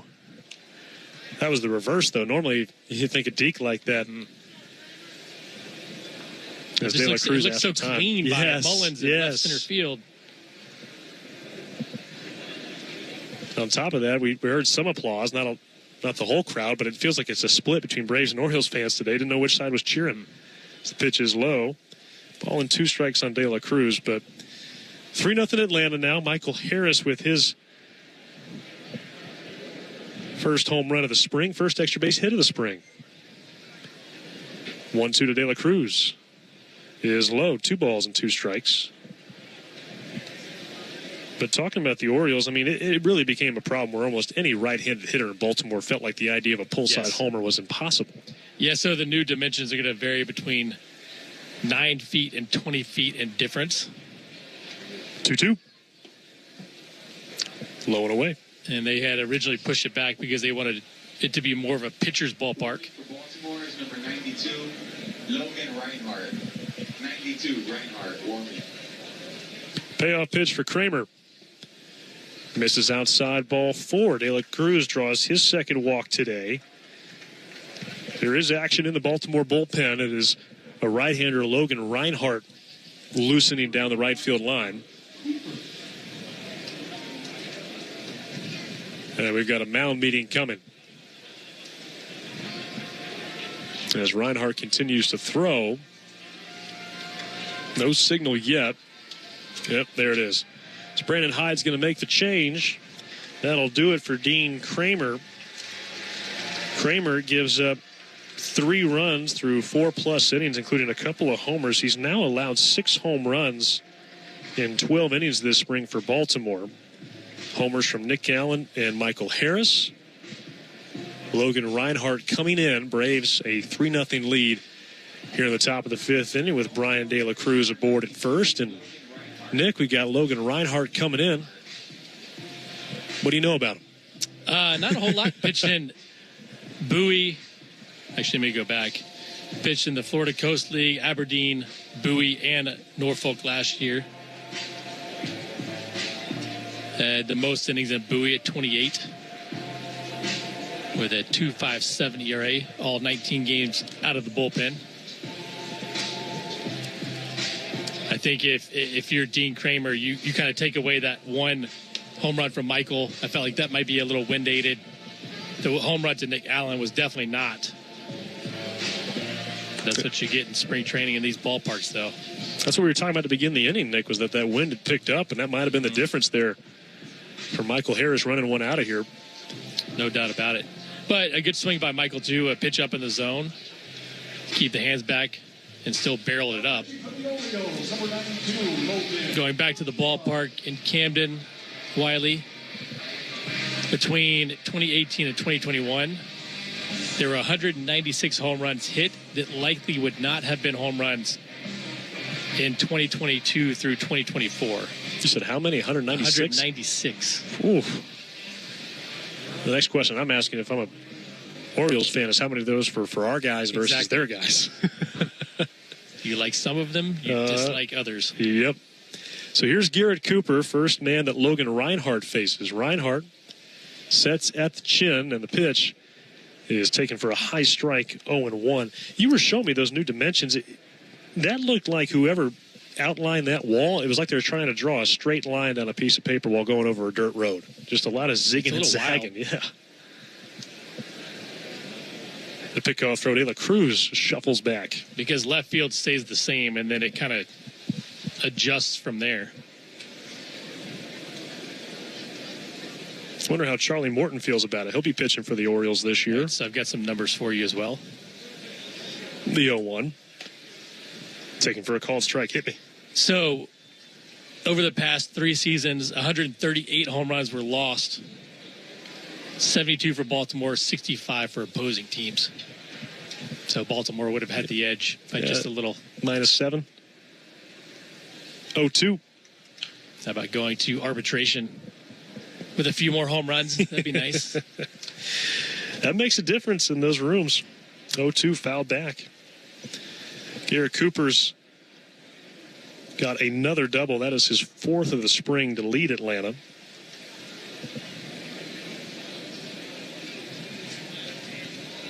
Oh, 2 pitch. Curveball misses low. 1 ball and 2 strikes. We saw Charlie Morton out there earlier today, though. It was really easy to pick out Charlie. 1, there aren't a lot of 6'5" guys running around out there. And 2, he had his hat cocked at about a 45-degree angle just over the crown of his head. The 1-2 is high. Oh, I beg your pardon, taken for a called strike. Cooper didn't like the call, shaking his head. And that's a strikeout for Logan Reinhart, 1 away. 94, maybe at the top of the zone, if not a little bit higher. Number 85, Patrick Fluency. So 1 away. De La Cruz aboard at first. Braves leading 3-0 here in the top of the 5th. Reinhart kicks and fires and tapped foul back behind Patrick Cloesy towards the Orioles dugout on the first base side. Left-handed hitter for the Braves. A walk and a sac fly so far today. A late addition to the dance card with Drake Baldwin being scratched due to an allergic reaction. Throw back over to first. It was described as a precaution, though. Selfishly, I was excited to get a chance to see Drake hit. Same. 0-1 on Cloesy. There goes De La Cruz. Got a great jump. The pitch is swung on a miss, and he slides in safely as a throw 1 hops to the shortstop Jackson Holiday. No need to even attempt a tag. Great jump by Brian De La Cruz.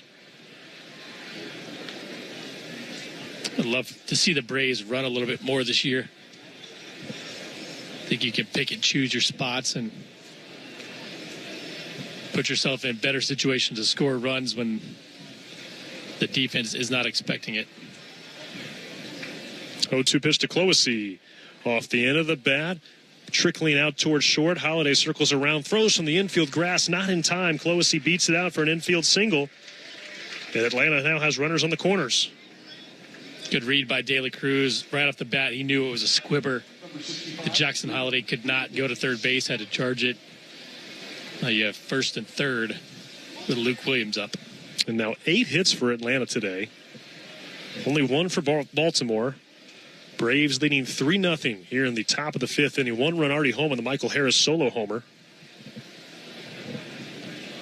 And now Luke Williams climbs in from the right side. Reinhart deals. And a check swing tapper back to the mound. Reinhart nearly falls. He throws to second. It's off the glove of Westberg into shallow center. De La Cruz scores. And instead of being forced out at second, Cloesy races on to third. It's going to be an RBI for Luke Williams. But that throw was a little shaky as Reinhart nearly slipped and then went off the fingertips of the second baseman Westberg, who was covering the bag, and ricocheted into center field. Yeah, tough play for Westberg, going to his right, throw going to his left. Catches off the end of the glove. I think Luke Williams' speed played a part in the Reinhart rushing of the throw as well. So it's 4-0 Atlanta now in the top of the 5th inning. Here's Sandy Leone. Still only 1 out. Cloesy at third. The pitch is taken outside, ball 1, and Luke Williams at first. Going back to your conversation about the running game, the Braves stole just 69 bases last year. That was among the lowest totals in baseball. Now, when you lose a guy who stole over 70 the year before, that's going to impact that number a little bit. 1-0. There goes Williams. The pitch is a fastball outside. A pump fake there from Gary Sanchez. He does not throw down to second, so Williams steals second. It's a pretty good pitch to attempt to throw on, but Sanchez didn't want to risk allowing Closey to come in, and not to mention Luke Williams got a good jump, but that was a heater at 95 off the plate. So 2-0 on Leon. Infield comes in. The pitch. Cut on and miss. Good changeup.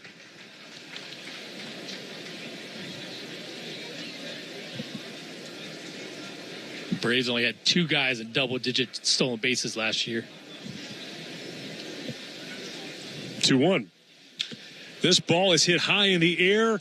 Deep right field. Sandy Leon, his 3rd home run of the spring, is a 3-run shot, and he blows it open, pulverizing that 2-1 fastball and giving Atlanta a 7-0 lead here in the 5th. 4 hits, 3 home runs. You cannot get a fastball by Sandy Leon, who is looking for that in the 2-1 count, knows what to do with it. Wow, what a spring so far.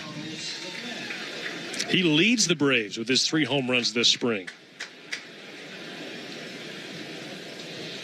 So 5 runs are here in the 5th inning. Still only 1 out. And the pitch to Charles LeBlanc is taken for a strike 0-1. Now, I know Sandy Leon isn't expected to be a big part of the Braves' everyday 9 by any means this year, the 0-1.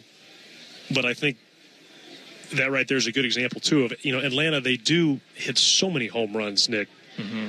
Top 5 in baseball this year, or this past year, led baseball in 2023, obviously, with over 300 of them.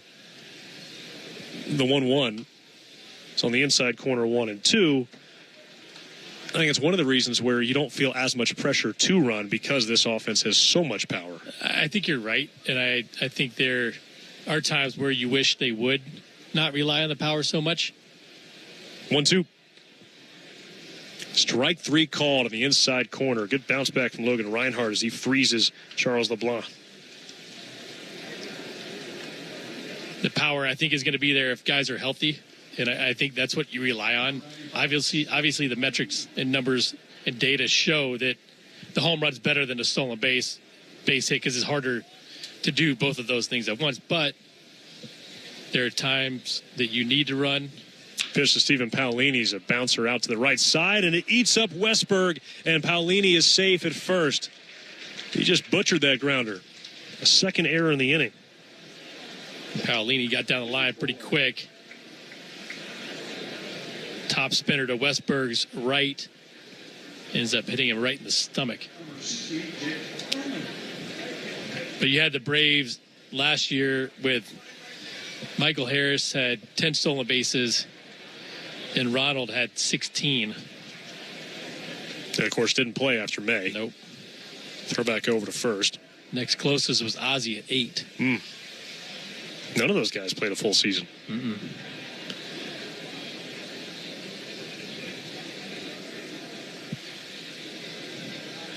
The pitch from Reinberg. Misses inside, ball 1. Beg your pardon, Reinhardt. Jordan Westberg out there at second has now made 2 errors in the inning. Nick Allen's the 9th Brave to come to the plate. 2 for 3 so far today with a homer. 5 runs in for Atlanta here in the top of the 5th. They lead 7-0 with 2 down. The 1-0. Just the top of the zone for a called strike.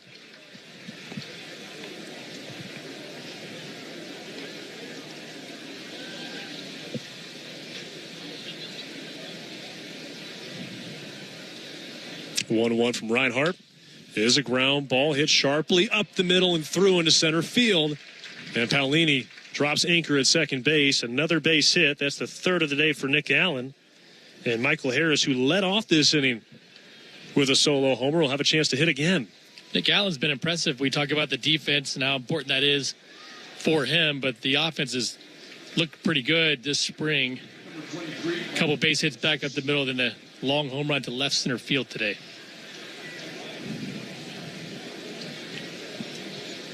So a fourth plate appearance from Michael Harris today. So Reinhardt comes set. A deep breath as he shrugs his shoulders. The pitch misses outside, ball one.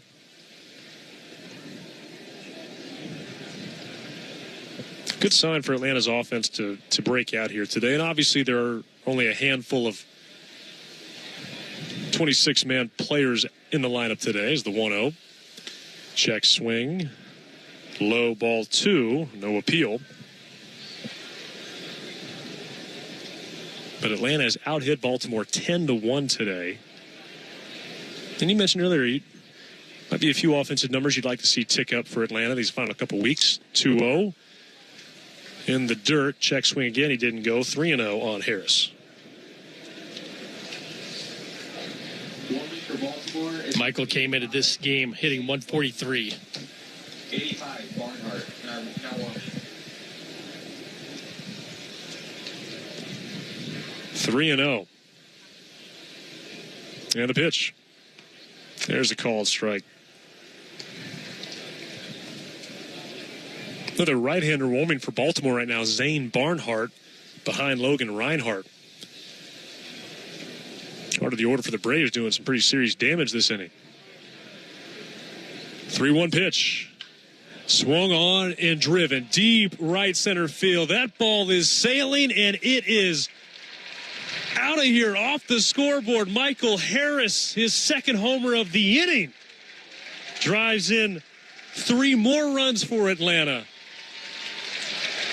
And it is now 10-0. That was beautiful. On balance, 3-1 heater. Just torched off the right center field scoreboard. And that is all for Logan Reinhardt. He gets a couple of outs, but gets tagged for a couple of homers as well. It is 10-0 Atlanta here in the top of the fifth, an 8-run frame. And that's some of the power we've been talking about with Michael Harris, Nick. I mean, you talk about a potential 30-30 season. He's got the power to do it. 2 home runs in this inning. He definitely does. And when you see him quiet in the batter's box, confident, not jumping towards balls, he has so much power, and there's no reason he couldn't kind of close in on that 30-30 type of year.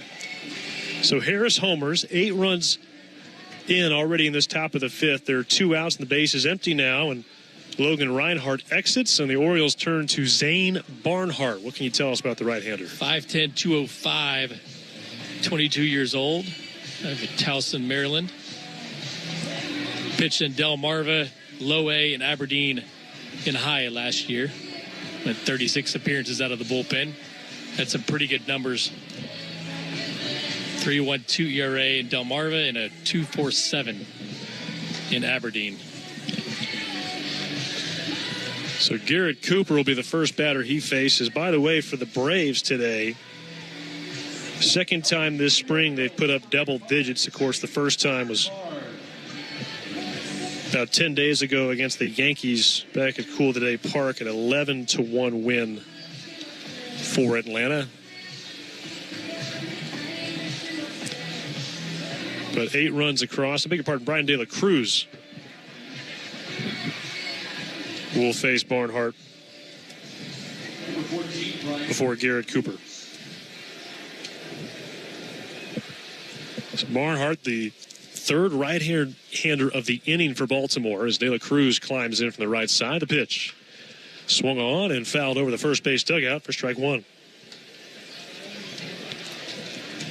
De La Cruz is the 11th batter to hit for Atlanta in this fifth. And the 0-1 pitch is taken high. Fastball at 95 there from Barnhart.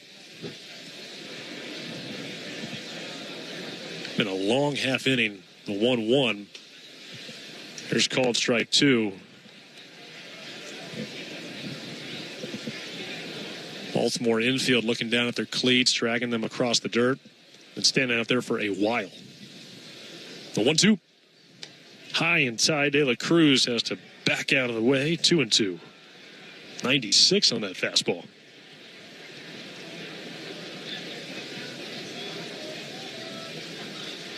The 2-2 pitch. And De La Cruz finds a way to foul it off. To stay alive, down and in, something off speed.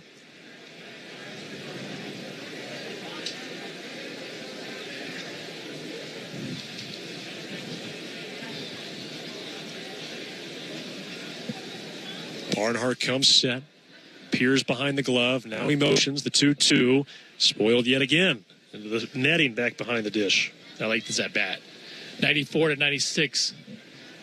Arms and legs flying at you from Barnhart. De La Cruz battling. His motion's not really a smooth ride. 2-2. Fastball outside at 97. He's definitely max effort. He'll stick behind the mound. Tuck his jersey top a little further into his pants before retowing the rubber. And the right-hander with his payoff pitch. On a line, laced into right field. That's down for a base hit. Brian De La Cruz. Like you said, Nick, that was an impressive at-bat. An 8-pitch encounter ends with a 2-out single.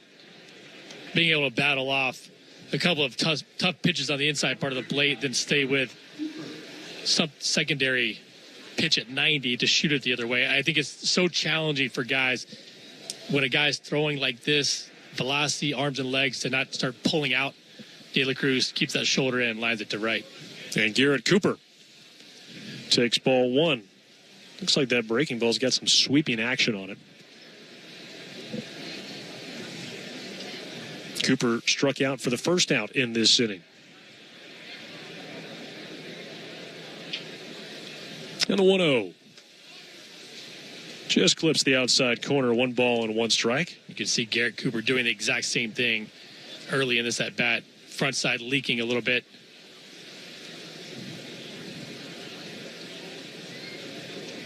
Cooper waiting for the 1-1. Swing and a drive, deep left center field. That ball is carrying in a one-hop off the wall. De La Cruz being waved around third as he will stride home and score the Braves' 9th run of the inning. It's an RBI double for Garrett Cooper, and it is now 11-0 Braves. Wow. Another good at-bat. Made the adjustment. Breaking ball, previous pitch, front side leaking. Kept it closed on a fastball. Drives it to left center field. And now Patrick Cloesy with a single in this inning.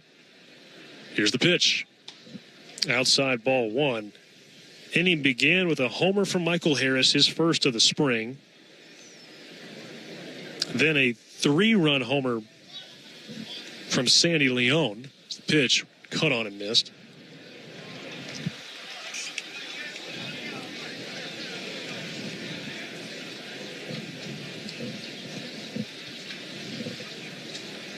A 1-1. Foul back 1-2. Then a 3-run homer from Michael Harris, his second of the spring, second of the inning. Then that RBI double from Garrett Cooper. By the way, Brian De La Cruz was pinch run for by Kevin Kilpatrick, so he scores on the Garrett Cooper double. Here's the 1-2. Swing and a miss. A fastball at 96 retires Cloesy, and finally the inning comes to a close. But Atlanta scores 9 runs on 6 hits. They leave 1. We go to the bottom of the 5th. It's the Braves. The Orioles, nothing. There's a tidal wave of clean car happiness sweeping across Braves country. Tidal Wave Auto Spa is Braves fans' go-to car wash destination for a game day ready ride. With over 285 locations, Tidal Wave makes it easier than ever to keep your vehicle sparkling clean this spring. Experience the ultimate clean at Tidal Wave Auto Spa, the official car wash of the Atlanta Braves. Visit TidalWaveAutospa.com today to find a location near you. My car is happy. I am happy.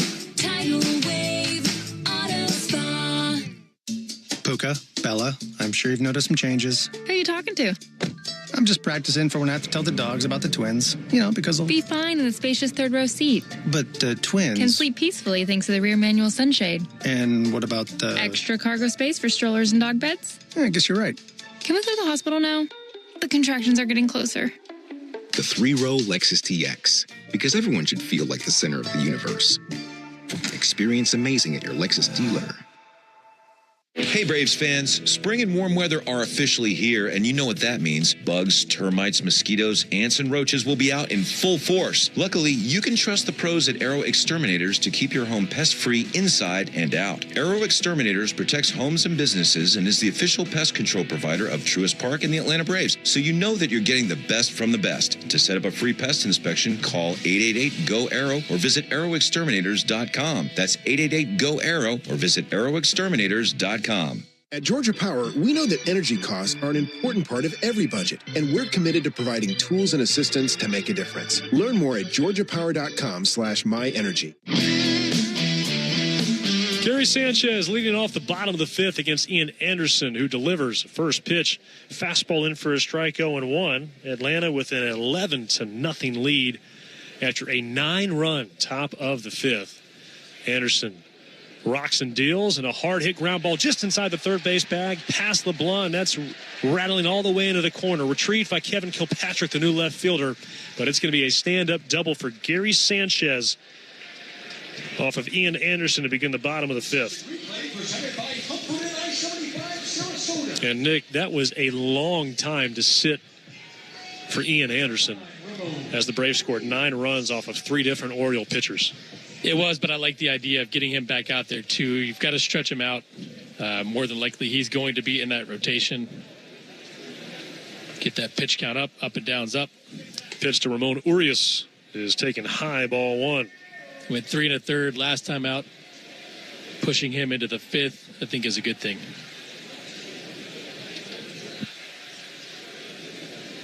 Anderson's 1-0 pitch to Urias is taken outside. Normally, you'll hear pitchers say, I don't mind waiting. I'll take the run support. We appreciate what the offense is doing. In a spring training game, is that a little different maybe? Just a little bit. By the way, did Ian just tap his hat to try to challenge? 2-0 is high, 3-0. He just taps his hat every time. Yeah. That's going to be an issue. Yes, it is. Not until next year, though. Yeah, you're right. 3-0 here on Urias. And Ian trying to get his scope back dialed in. 3-0. There's a strike. Fastball at 92. You've got to put Ian back into these situations, though, that are challenging, where he still has that confidence to go back out there in a big league game and get that intensity back up. Because in the regular season, you're going to have to go back out there. 3-1 misses up and in, ball 4. Third walk of the day for Anderson, but first since the second. So 2-on, nobody out. Here comes Jackson Holliday. And I appreciated the vibrato that Ian showed coming into this camp, Nick. He was asked by some members of the media, are you changing anything? What are you working on? And he really just said, I'm trying to get back to who I was, because who I was pretty darn good. The pitch is low, ball 1. It is. And if I'm not mistaken, last year there was talk of him trying to change the delivery a little bit to get him back on track, and doesn't look like a whole lot has changed. Maybe some small tweaks here and there. The 1-0. Swing and a miss. Late trigger pull there from Jackson Holliday. But I thought it was great, too. Last year, they didn't have to use him at the big league level. He was able to pitch in the minor leagues and get comfortable again. Now you have a clean offseason. Righties 1-1. Changeup missed outside. 2 balls and a strike on Jackson Holliday. 10 starts at AAA for Ian last year. 15 total across the minor leagues. Missed the first half of the season recovering from Tommy John. 2-1. Swing and a miss, 2-2. Jackson Holliday, meanwhile, just 21 years old. Not only has he already made his Major League debut, he's already gotten married, Nick. That's wild. Which means he's far more mature than the guy sitting to your right, which is me. 2-2 to Holliday. Fouls that one back into the netting. I can hardly decide, do I really want to do my laundry, or can I make it another week? Well, you definitely don't need to be married. And definitely don't need to have kids. For a list of reasons that is so long. I'll hire you to come do laundry at my house. Good luck with that. 2-2. Poked foul out of play. Holiday fights it off. Braves leading 11-0 here in the bottom of the 5th inning. Atlanta put up 9 runs in the top half. Baltimore's gotten the first 2 hitters aboard. Sanchez a double and Urias a walk. Anderson comes set at the tomahawk. The right-hander kicks and deals and misses high, 3-2. It's the big pitch for Ian.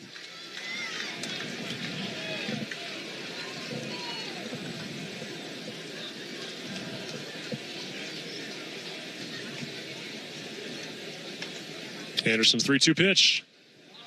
Hit high in the air, bending back foul over the third base dugout. And that'll land atop the roof here at Ed Smith Stadium.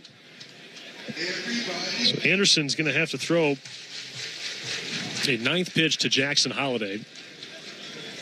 The right-hander bends the black glove against his front leg. Now reaches into the glove with the baseball. A 3-2. Misses low, ball 4. Back-to-back walks. And with that double mixed in, the bases are loaded, nobody out. The top of the order coming up for Baltimore. And out comes Braves manager Brian Snitker.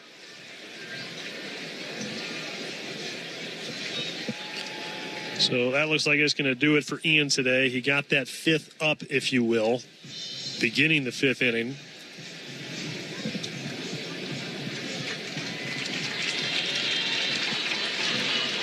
It'll be Aaron Bummer coming in behind Ian Anderson for the Braves. Left-hander has just finished warming up, and he will walk out from the Braves bullpen down the left field line. Braves with an 11-0 lead, but the Orioles have the bases loaded, nobody out here in the bottom of the 5th. And Nick, Aaron Bummer, beginning his 2nd season with the Braves, put up some pretty good peripheral numbers last year. He definitely did, and you look at the standard pitching numbers, and some of it can look a little frustrating at times. A 3.58 ERA in 56 games, but he did have 69 punch-outs and 55 and a third. Tons of soft contact. The expected ERA was 2.8. The exit velocity, 86.6. That's in the 91st percentile. So I like what they're doing with him this year. Last year, transition for him. This year, putting him into higher leverage situations. These are the type of situations that he will be in the regular season. And Nick, while he didn't appear in many of those situations last year, he's done that throughout his career with the White Sox prior to coming to Atlanta. He was a high leverage reliever for the White Sox. So you look back at last year and say, oh, well, he hasn't been in that situation before. Well, maybe not in the Braves uniform, but with the White Sox, going back to 2023, or regular pardon, 2022, he was really sharp. Yeah. Prior to what was a little bit of a blip in 23. But also in 2023, he had a tough year. The ERA was pushing 7. Get him back comfortable. Get him locked in. If you need to fix some things while he came over to Atlanta, you fix those things. And now it's time for him to really step up. They gave him a 2-year extension this winter at $13 million, so they clearly think highly of him. He'll begin by facing Cedric Mullins, a left-handed hitter. For what it's worth, Bummer did have some reverse splits last year, which means he was more effective against right-handers than left-handers. And the first pitch is cracked down the right field line, but yanked foul. That'll land into the Baltimore bullpen. Strike 1 on Cedric Mullins, who's 0 for 2 today. Braves leading 11-0. Nobody out, bottom of the 5th. Orioles have the bases loaded. The 0-1. The breaking ball backs up on Aaron Bummer and misses inside as Mullins jackknifes out of the way. It's Bummer's 4th appearance of the spring. 2 hits in 3 innings. No runs allowed.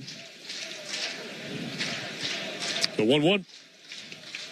Another breaking ball backing up inside. 2 balls and a strike. Bummer's got a pretty wide mix.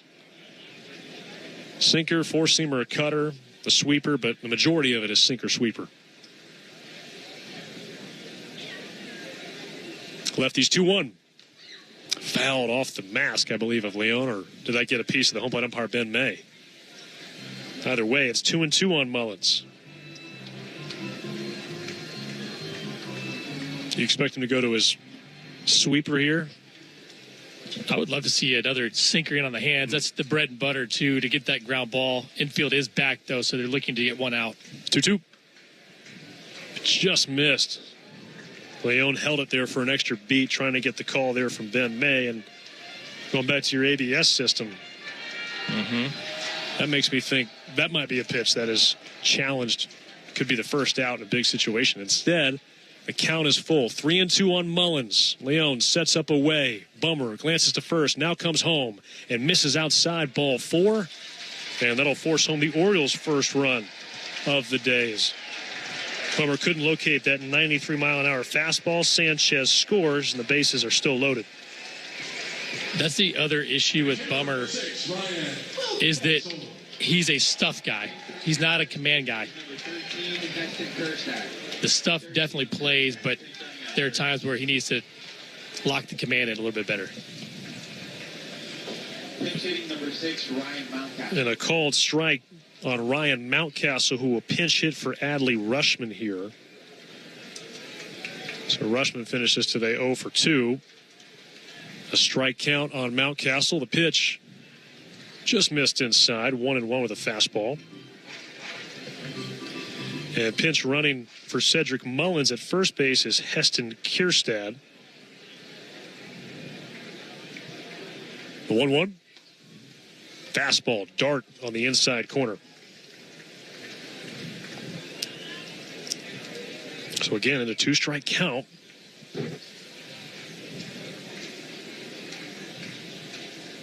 Bummer's set at the waist. The 1-2. Breaking ball skied high in the air on the infield. Infield fly rule in effect.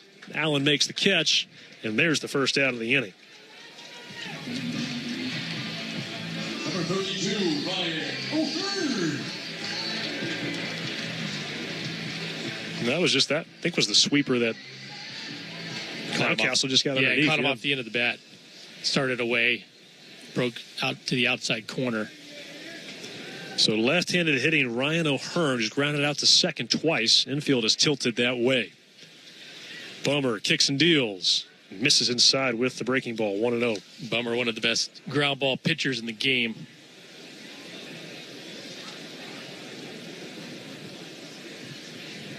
He has not worked very long in outings this spring. Most pitches he's thrown in one outing is 14 pitches.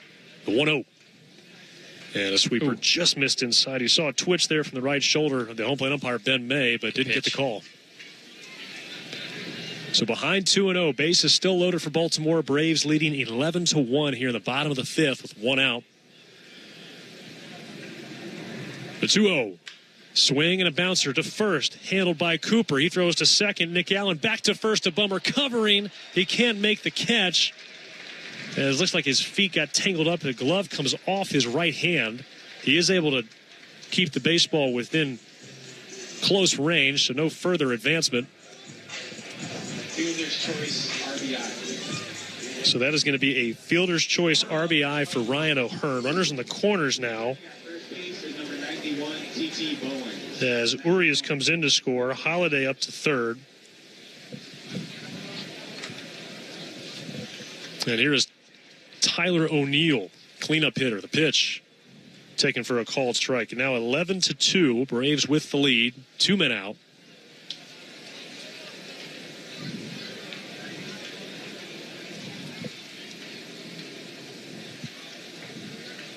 The 0-1. Sweeper missed outside. 1 ball and 1 strike. That's a strike. There's no way that's not a strike. For Baltimore is number Starts away, breaks to the outer half. 56. Feels like he hadn't gotten that call this whole inning, which I suppose is consistent, but Bummer, he wants that call. Pickoff throw over to first. Pinch runner has come in. That is T.T. Bowens, who replaces Ryan O'Hearn at first base.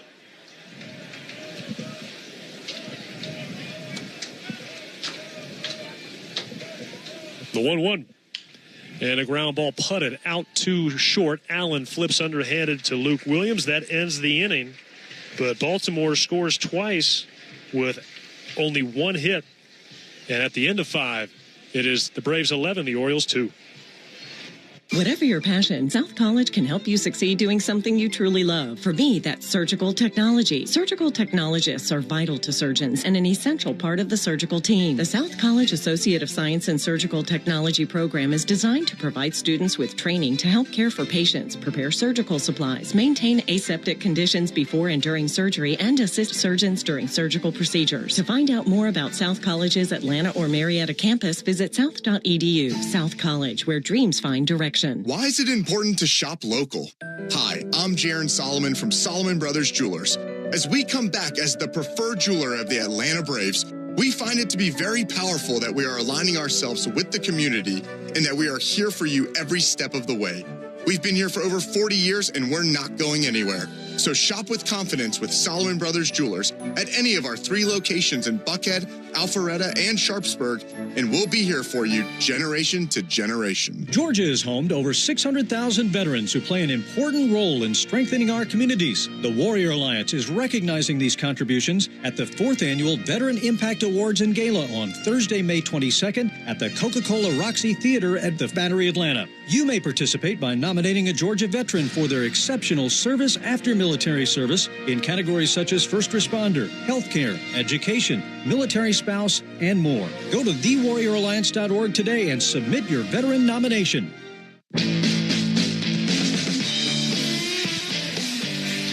Top 6 Braves lead 11-2. The 4th pitcher of the day will be Sir Anthony Dominguez. The right-hander is making his 4th appearance of this spring. 25 games with Baltimore last year after being traded from Philadelphia. Had a 3.97 ERA. Fastballs in that 97, 98 range. Good slider. We've seen him a lot, and he is set to face Luke Williams here as we start the 6th. Luke is 0 for 3 today, but has stolen a base and scored a run. One of the 9 Atlanta scored in the 5th. As the pitch misses outside, ball 1 from Dominguez, and it's been a bumpy ride for him so far in this spring, Nick. He's supposed to be a part of the back end for Baltimore.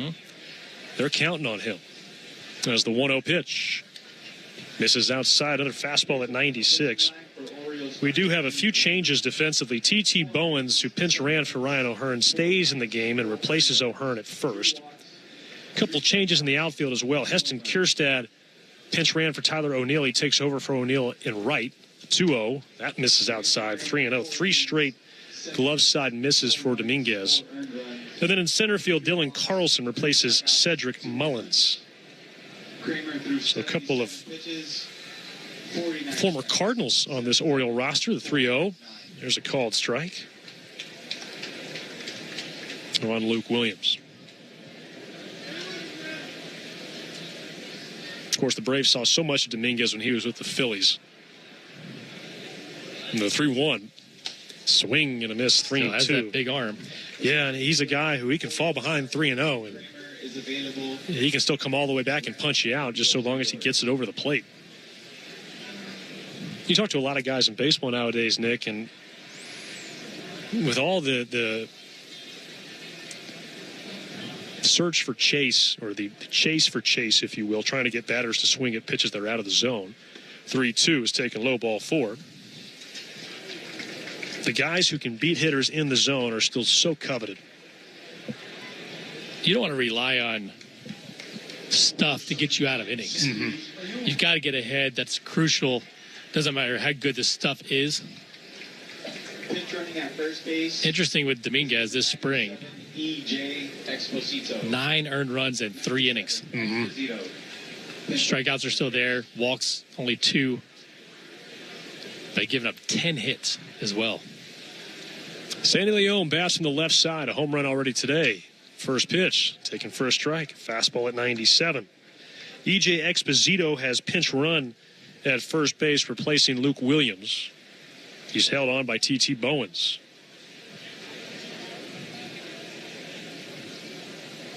Dominguez comes set, the 0-1. Foul straight back, 0-2.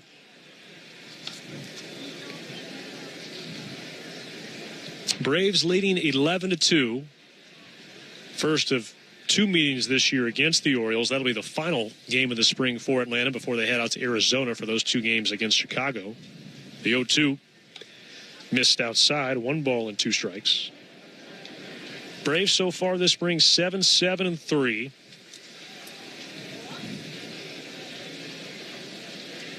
Big story so far, Drake Baldwin, who was supposed to play today, was scratched due to an allergic reaction, but trying to earn that catching job for Atlanta now with Sean Murphy going down with injury. I would assume we'll see him back in the lineup tomorrow. Or at least that's the hope. But Sandy Leon's going to wind up catching 9 innings today, it looks like. The 1-2 is low, 2-2, which is very rare in spring training, I feel like. You don't often see a catcher catch 9 innings. We do have Chandler Siegel up here today. He might catch the final couple innings. 2-2. Dominguez tucks his chin against his shoulder. The pitch inside as Leon has to swivel the hips out of the way. Dominguez is just wild. Mm-hmm. It's a max effort delivery. Everything flies open to the glove side, ends up pulling the fastball. 3-2. Swing and a foul tip in and out of the mitt. Sanchez couldn't hold on to it.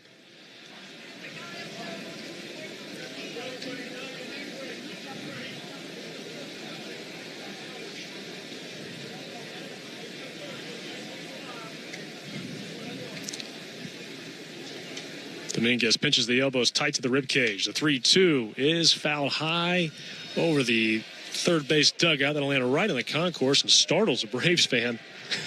That landed just to his right. He was spooked.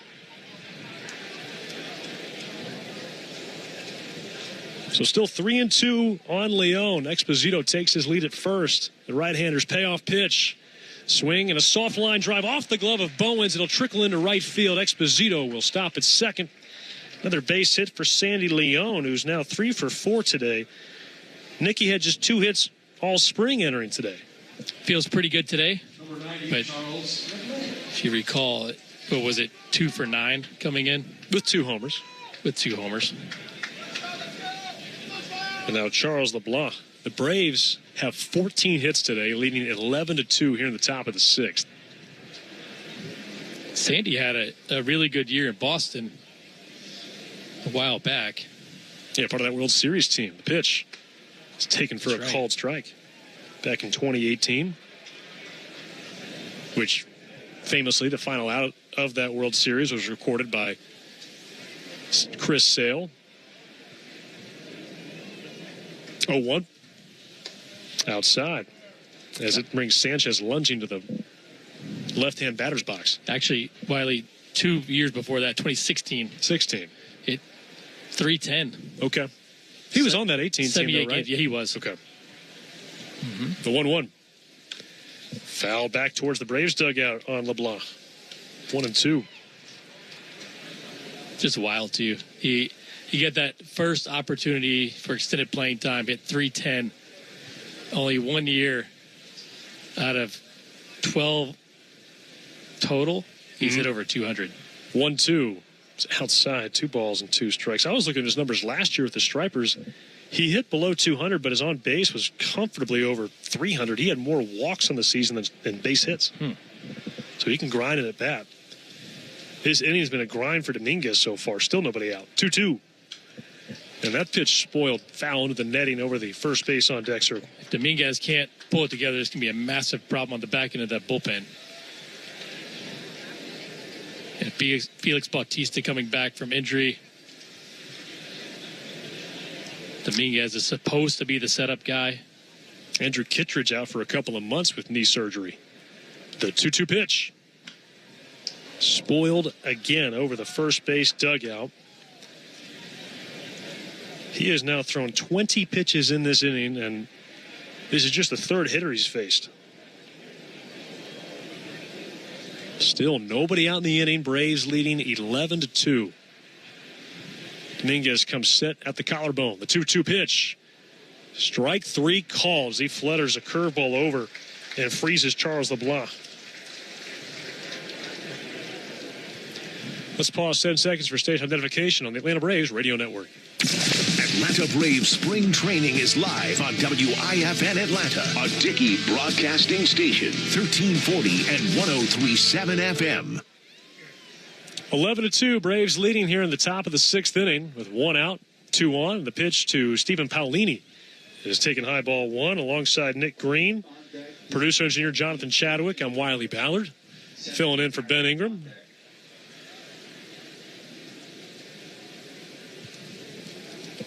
One 1-0 on Paolini, left-handed hitter. The pitch, swing and a pop-up, left side of the infield. Holiday backpedaling into shallow left field, reaches up, makes the catch, and there's 2 down. A pinch hitter, number 70, Christian Cairo. So Christian Cairo now pinch hit for Nick Allen in the leadoff spot. Allen finishes today. Nick going 3 for 4 with his first homer of the spring. Looked great at the plate, made a couple of nice plays in the field as well. And now it's the 23-year-old from Clearwater, Florida. We'll be there tomorrow as Braves take on the Phillies. Christian Cairo at the plate. The pitch outside, ball 1. Number 83, Titus Dumitru, is on deck. 83. So far this spring, Cairo 4 for 15. He was a Rule 5 pick, one of 2 Rule 5 picks for the Atlanta Braves this year. They're the only Major League team to take 2 Rule 5 picks. The 1-0. Darts down and away, 2 balls and no strikes. The other was Anderson Pilar. And we will see him start tomorrow against the Phillies. Dominguez is 2-0. Swing and a hard hit line drive right center field, but racing over Dylan Carlson tracks it down. That ends the inning. A leadoff walk followed by a single, but the Braves strand them both. We go to the bottom of the 6th. It's the Braves 11, the Orioles 2. We're Saia LTL Freight, the exclusive LTL freight and logistics partner of the Atlanta Braves. For over a century, our trucks have been hitting the roads to haul the goods that keep companies moving forward. Because when you succeed, so do we. So, whether you're running a superstore or a corner store, you can trust Saia's customer-first nationwide service to get you where you need to be. Visit Saia.com for all your shipping and logistics needs. That's SAIA.com. If you're looking for a new Ford Bronco, right now you can take, wait, is that right? $10,000 off the MSRP on a 2024 Ford Bronco Outer Banks at Akins Ford in Winder? Wow. Hi, this is Brad Akins, and now through March 31st, you get this huge discount and Ford's 10-year limited factory warranty at no additional charge. Plot number 92310, MSRP 52453. It retains factory rebates plus government fees. Ford's limited warranty is 10 years or 100,000 miles. See dealer for details. Visit us today at AkinsFord.com. The baseball stars of Atlanta are down in Northport training to take their game to the next level.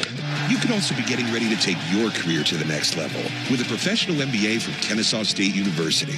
Why the KSU MBA? Because the average salary increase for the KSU Executive MBA program is 20% after graduation. MBA graduates see an average salary increase of more than $1 million over 30 years. Ready to take your next step? Learn more and get started today at KSUMBA.com. Hurry up and get your Braves tickets for the 2025 season. With great matchups and multiple seating options and packages available, there's something every fan will love. Visit Braves.com/tickets today. 11-2 in the bottom of the 6th inning. Braves lead the Orioles here in Sarasota. Daysbel Hernandez is going to be the 3rd pitcher of the day. Ian Anderson goes 4+ innings in the last 2 earned runs. Aaron Bummer an inning, no earned runs at Daysbel.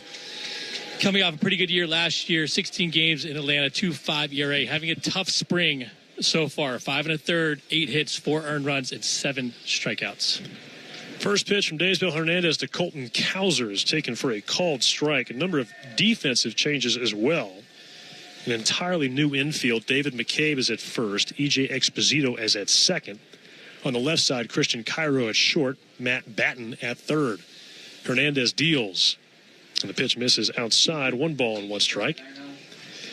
In the outfield, Kevin Kilpatrick was in left field in the 5th inning. Now he moves to center here for the 6th. Titus Dumitru replaces him in left. The 1-1. Down and in. 2 balls and a strike. Stephen Paolini is in right. And Sandy Leon is at catcher. They're the only 2 who started this game and that are still in. 2-1. on the inside corner, 2-2. Remaining in the game at second base is number 90. Cows are 0 for 1 with a walk and a strikeout. The 2-2 pitch.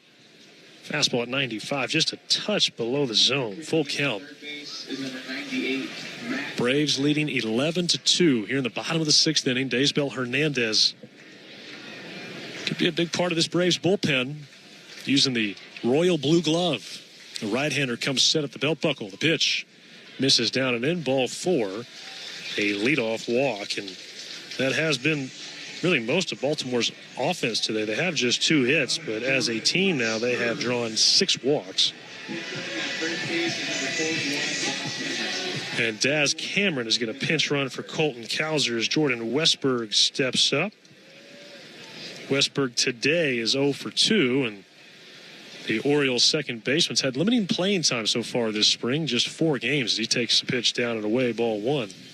It's because he's been suffering from back spasms. Nick, you ever have back spasms in spring training?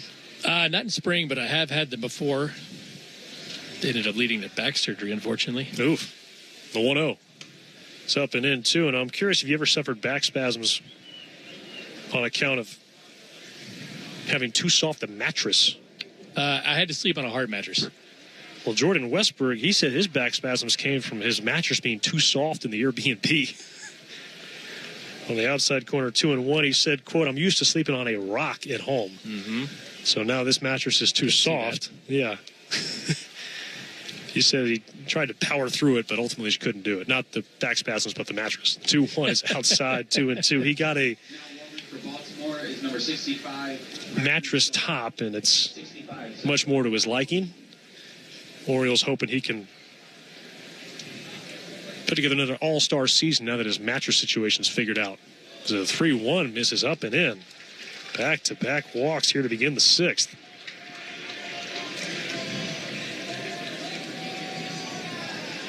And it looks like Westberg will be pinch run for as well. So Cameron moves up to second. And Nick Gordon is going to pinch run for Jordan Westberg. Braves with an 11-2 lead, but back-to-back walks here from Daysbel Hernandez. It's a staff last year. The Braves had the second lowest walk rate in the National League, and they led Major League Baseball in strikeout rate. The pitch is outside, ball 1. But that'll be a key, especially for guys like Daysbel Hernandez and Aaron Bummer, who are going to step into larger spotlight roles. It's the 1-0. Misses low, 2-0 on Gary Sanchez. And that's been the biggest issue with Daysbel. It's not stuff. It's can he throw enough strikes? The 2-0. Got the call there in the inside corner. A fastball at 96.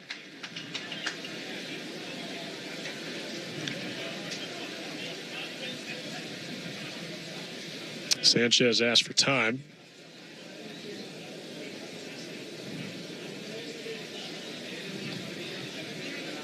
So far today, Sanchez 1 for 1 with a double and a walk. Signed with the Orioles in December after playing last year with the Brewers. 2-1. Fouled straight back. 2-2.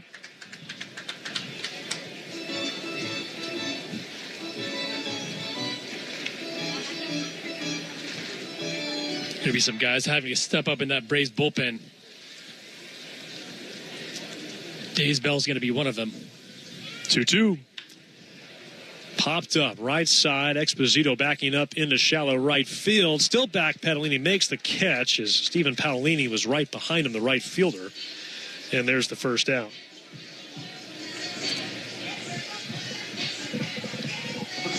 Do you think a lot of the roles in the bullpen are settled? I mean, Iglesias obviously going to close. Pierce is going to be your 8th inning guy. The pitch to Ramon Urias is smacked foul out of play over the first base dugout. Aaron Bummer, Dylan Lee, they're going to be high leverage, 7-8 guys.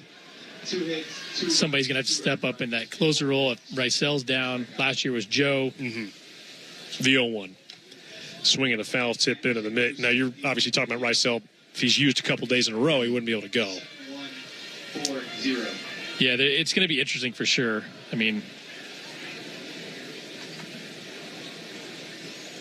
0-2. Strike 3 call. Daysville Hernandez with a butter slider. Pitch. 2 down, 2 on. Braves still leading 11-2, bottom of the 6th. And here's Jackson Holiday.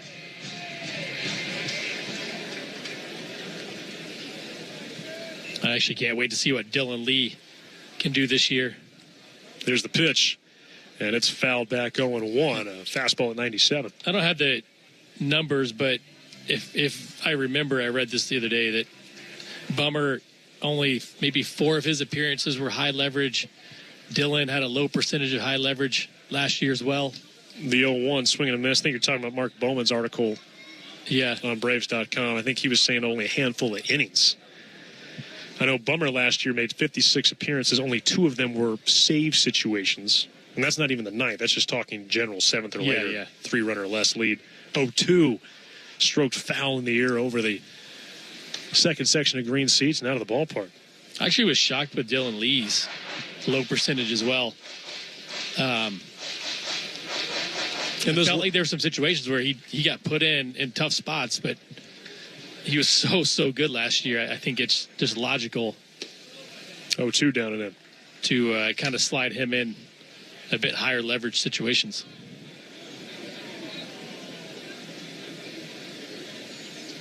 Hernandez with runners at first and second, trying to wriggle off the hook. The 1-2 swing and another foul ball over the third base dugout.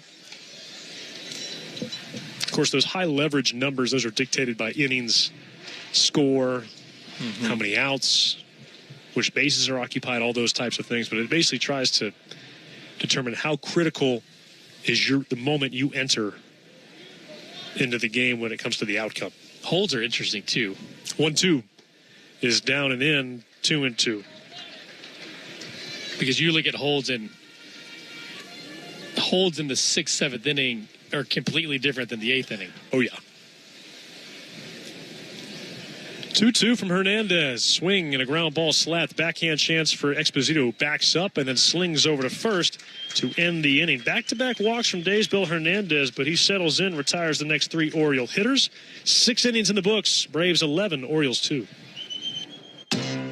If you're 55 and up, T-Mobile has plans built just for you. 2 lines of unlimited for just $30 a line. That's a 45% savings compared to Verizon and AT&T. But don't just take our word for it. It's not just the savings that are great with our T-Mobile plan. There's all this value from all these other things that T-Mobile offers. T-Mobile has been such a savings for us. We love it. Switch today and get 2 free 5G phones like the Motorola Edge with Turbo Power charging that gives you power for the day in just 15 minutes. And customers 55 and up can get 2 lines of talk, text, and data for only $30 a line. Go to T-Mobile.com/choice55 to learn more. With AutoPay plus taxes and fees, plus $5 per line without AutoPay. Debit or bank account required. 45% off 2 lines versus AT&T Starter and Verizon Welcome. Plan benefits vary. Motorola Edge on us with 24 monthly bill credits and new line for well-qualified customers, plus tax and $35 per line connection charge. See details at T-Mobile.com. Motorola Edge requires 68-watt charger. Charger sold separately. Actual performance will vary based on usage and configuration. Play ball, everybody. This is Jaron Solomon from Solomon Brothers Jewelers, your preferred jeweler of the Atlanta Braves, and we're back for another season. And as the Braves get ready for their official season, you can also be preparing for that proposal for that special somebody in your life. So come visit us at Solomon Brothers Jewelers to see the largest selection of diamonds and jewelry for the absolute best price in Buckhead, Alpharetta, and Sharpsburg, and online at SolomonBrothers.com.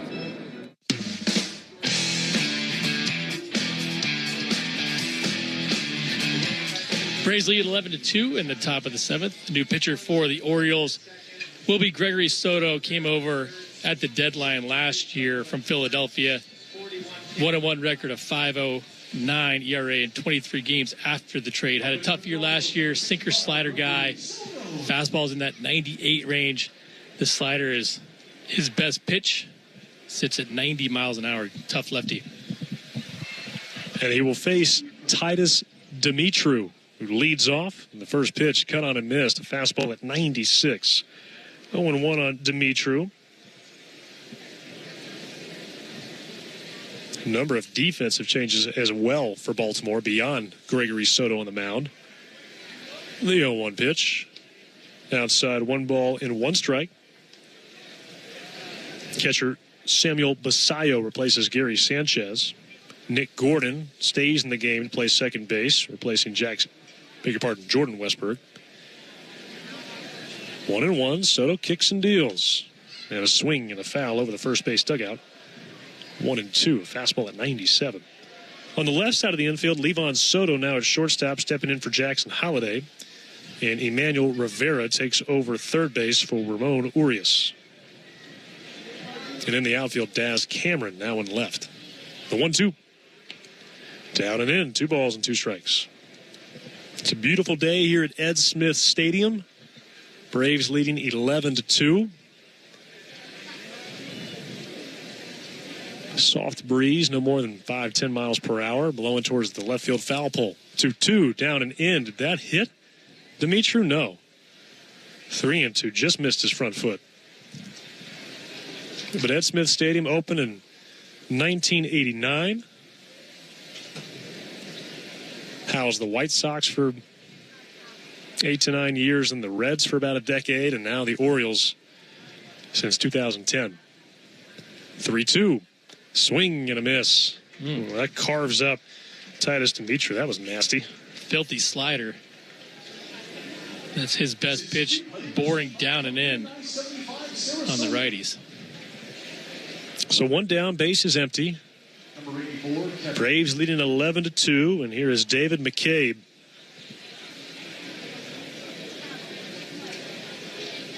I think it's David McCabe. Hold on. Or is that? Kilpatrick. That's Kilpatrick. Kevin Kilpatrick. That's 84, not 74. I beg your pardon. Georgia Tech education. Those numbers give me trouble, Nick. Strike 1 on Kilpatrick as he fouls 1 into the netting.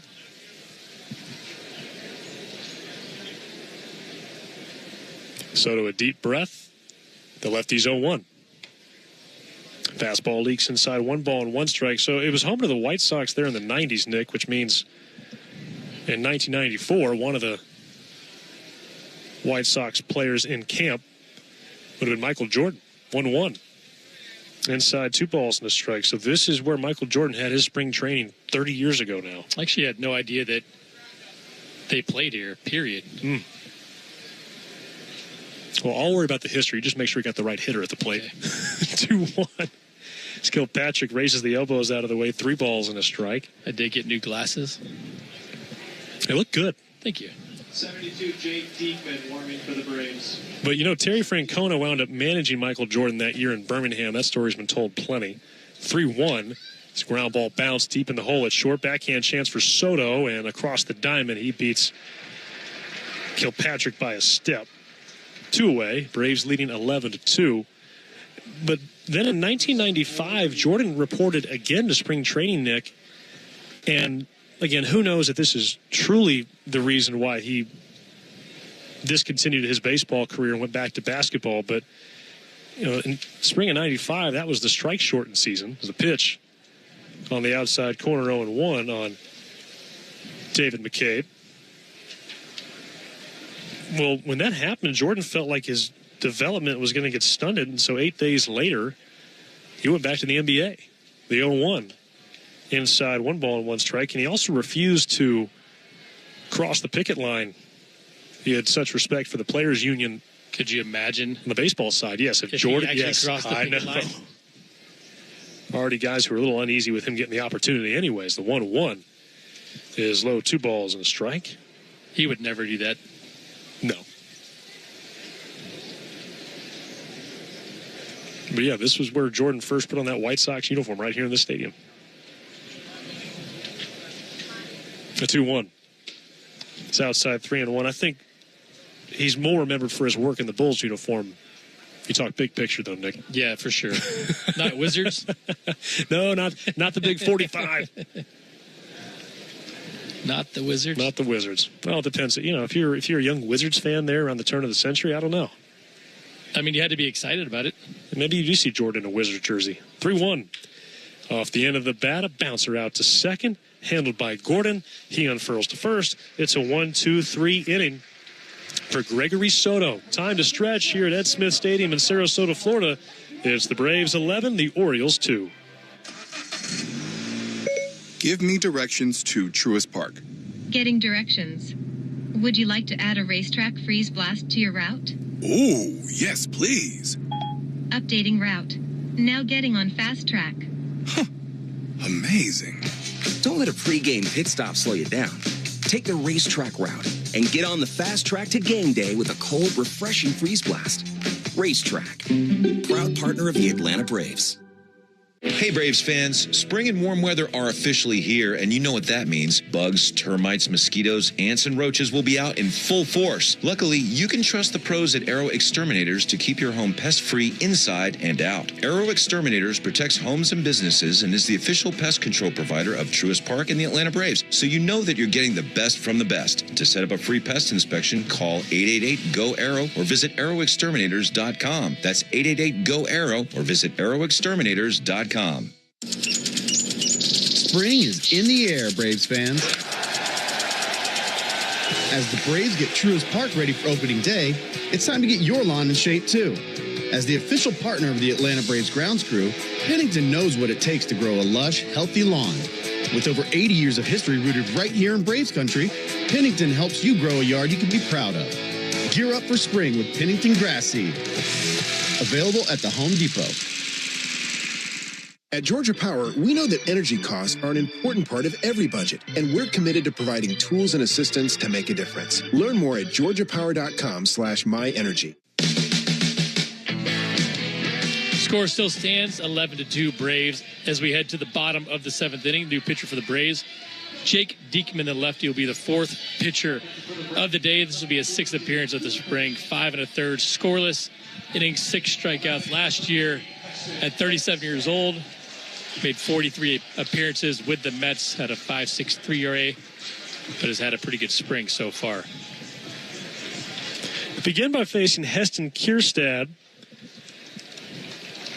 left-handed hitter, using a burgundy bat as the pitch is inside, ball 1. Jake Diekman bidding to be maybe that third lefty in the Braves bullpen behind Dylan Lee and Aaron Bummer, who we saw a couple innings ago, the 1-0. Down and in 2-0. I think part of the equation's got to be, well, if you're going to have Dylan Lee or Aaron Bummer in sort of a high leverage, potential 8th inning or 7th inning role, maybe you need to carry that third lefty if you get into a spot where you really want to have a left-on-left matchup before, say, the 7th or 8th inning. 2-0 is outside 3-0, right? I think so. Angel Perdomo is the kind of dark horse, I guess. If you brought him over for a reason and paid him last year, do you give him that chance to start out, or 2-1, just missed inside of the breaking ball? You go to a veteran like Diekman who's had success, and last year you still look at his numbers. The fastball velocity was still 95 miles an hour. 3-1 pitch and misses low, ball 4, a leadoff walk. Well, this has kind of been a similar story we've seen so far from the Braves relievers. Struggling with control early. Saw Daysbel Hernandez and Aaron Bummer fight through it. Diekman's secondary stuff was pretty good last year, at least the sweeper was. 107 average, threw it 29% of the time. So Kierstad aboard at first, where he's held on by McCabe. The pitch down and in and forces Ryan Mountcastle to hot foot out of the way. Ball 1. Braves leading 11-2. They have 14 hits. Scored 9 of those 11 runs in the 5th inning alone. Only 5 of them were earned. A couple errors at second base. The 1-0.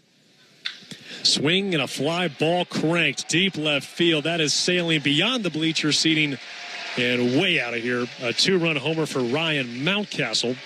And it's now an 11-4 lead for the Braves.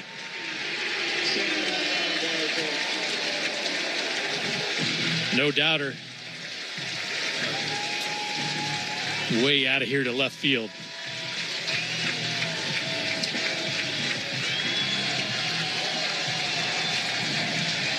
Mountcastle's second home run of the spring. This is replay presented by Comfort and I-75 Sarasota. So Orioles put up a couple more runs. Braves still leading 11-4, and now T.T. Bowens takes down an in.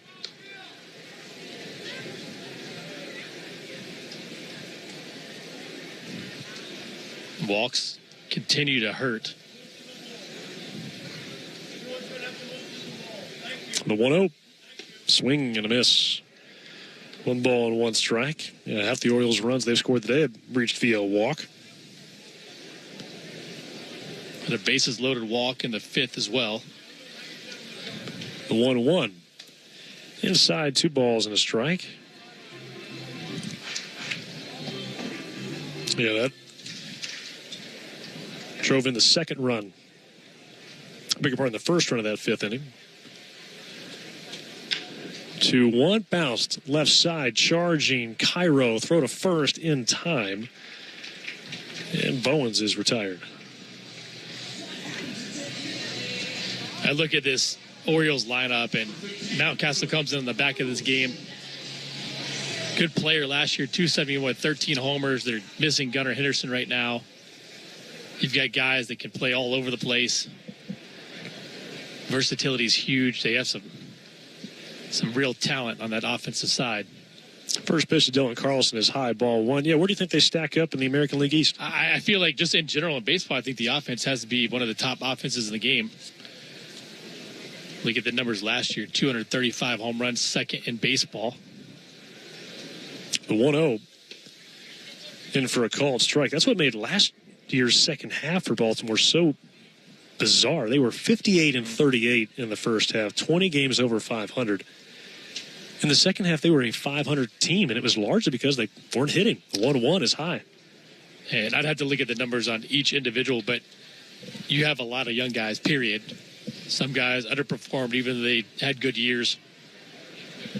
Hit a 751 OPS, second in the AL overall. 2-1 is outside, 3 balls and a strike. I mean, who else is in the conversation for best offense in baseball? I mean, clearly the Braves. Fully healthy. Dodgers. Did you put the Rangers in there? 2 years ago, they were right up there. I think you have to. 3-1. Slapped foul high in the air at a plate. You got a couple guys, too, on the Rangers that underperformed last year, so I think that they could possibly be there. Braves leading 11-4 here in the bottom of the 7th. 2-run homer from Ryan Mountcastle earlier in the inning, and now 1 out. The base is empty for Dylan Carlson. A full count. The lefty Jake Diekman gazes in towards Chandler Siegel, the new catcher. The pitch. Swing and a ground ball poked out to second. Funky hop for Exposito, but he jumps with it and absorbs in the belly, and a throw on to first is in time. A little unorthodox there from EJ, but handled the hop okay. Once it hits the mound, you've got to take a couple seconds back to regroup. Good job. And now Daz Cameron. I think you probably have to put the Mets in the top lineups too, right? And you had Juan Soto. And Alvarez is hurt right now, but here's the pitch to Daz Cameron out of McDonough. George takes a called strike. Phillies. Does Bregman do it for you in Boston? I want to see Rafael Devers play a few games first. He still hasn't played yet. He's not supposed to play this weekend. The 0-1 on the inside corner, 0-2. Just a disappointing kind of saga over there. Mm-hmm. And Braves are over there on Sunday. Devers making his money. Why not, for the betterment of the team, move to first? 0-2. Inside, a ball and 2 strikes. I mean, I think almost anybody from the outside is saying that. Bregman's done a nice job of handling that situation, which you knew he would.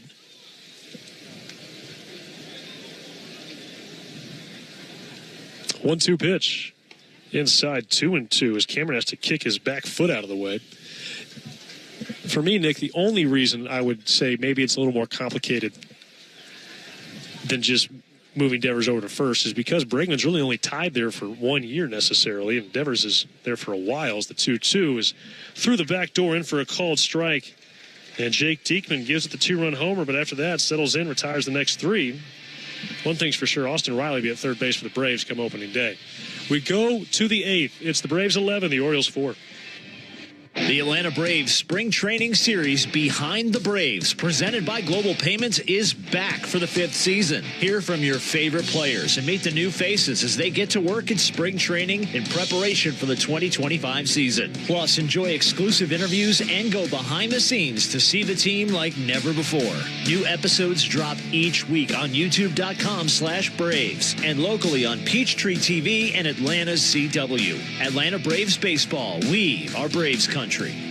Are you passionate about healthcare? South College offers a Bachelor of Science or an Associate of Science in Nursing program that could be your path to making a real difference. And after completing your program, you'll be eligible to take the NCLEX RN exam. South College offers modern nursing labs, simulation labs with viewing rooms, computer labs, student center study areas, and more. Visit south.edu today to learn more about South College's Atlanta or Marietta campus. South College, where dreams find direction.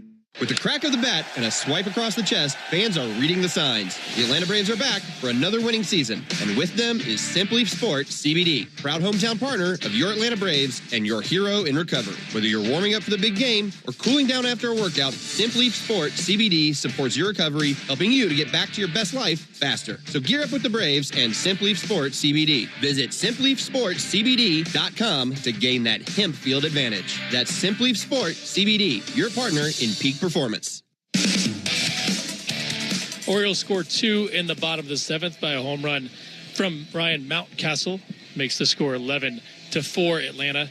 New pitcher for the Orioles is Keegan Aiken, the lefty. Had a great year last year. 66 games in Baltimore. A 3.32 ERA, 97 strikeouts, and 78 in 2/3 innings. He's set to face 5, 6, and 7 in the order for Atlanta. It'll be Keyshawn Ogans to bat first for Atlanta. Takes a called strike. 0-1 on Ogans.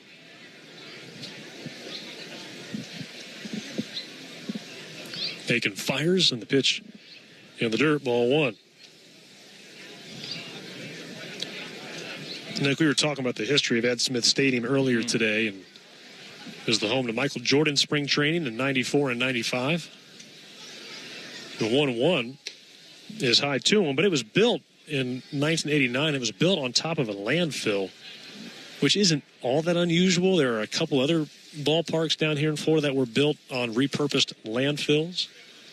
With a 2-1 swing and a line drive smoked into left field. Diving effort by Cameron. It's in and out of his glove, and it'll be a base hit for Keyshawn Ogans as he holds up at first. But over the years, when they have a problem with irrigation, which, tends to happen, they'll have to dig down beneath the field and try and correct those pipes or tubes. And normally when they do it, they find that there are old tires, old purses. In fact, they've got one tube that is actually going through an old car. A pitch got on and missed 0-1. How deep is this stuff buried? It's got to be pretty deep. I don't see any big humps out there in the outfield anywhere. I don't know. I don't know the answer to that, but it doesn't smell. Yeah. The 0-1. Found out to play 0-2. But, yeah, they've got an irrigation pipe that goes through the window of an old car. Wow. Is there video evidence or any pictures that have been taken of that? No, I'm having to trust the Baltimore groundskeeper, the 0-2, inside 1 and 2. So maybe I ought to preface that. He claims that they're old irrigation. That is wild. Ball and 2 strikes on E.J. Exposito. He comes up empty. And 93-mile-an-hour fastball sets down the Braves second baseman. 1 down here in the 8th inning. Braves leading 11-4. And this will be Chandler Siegel, who replaced Sandy Leone behind the plate in the bottom of the 7th. The pitch. Called strike, and Siegel about a 3/4 swing anyway. Wonder how much dirt they had to bring in to fill that landfill to level it out. Yeah, no kidding. I don't know. The 0-1. Down and hit a ball and a strike. You have me asking you so many questions. Yeah, exactly. Your mind is working. Yes.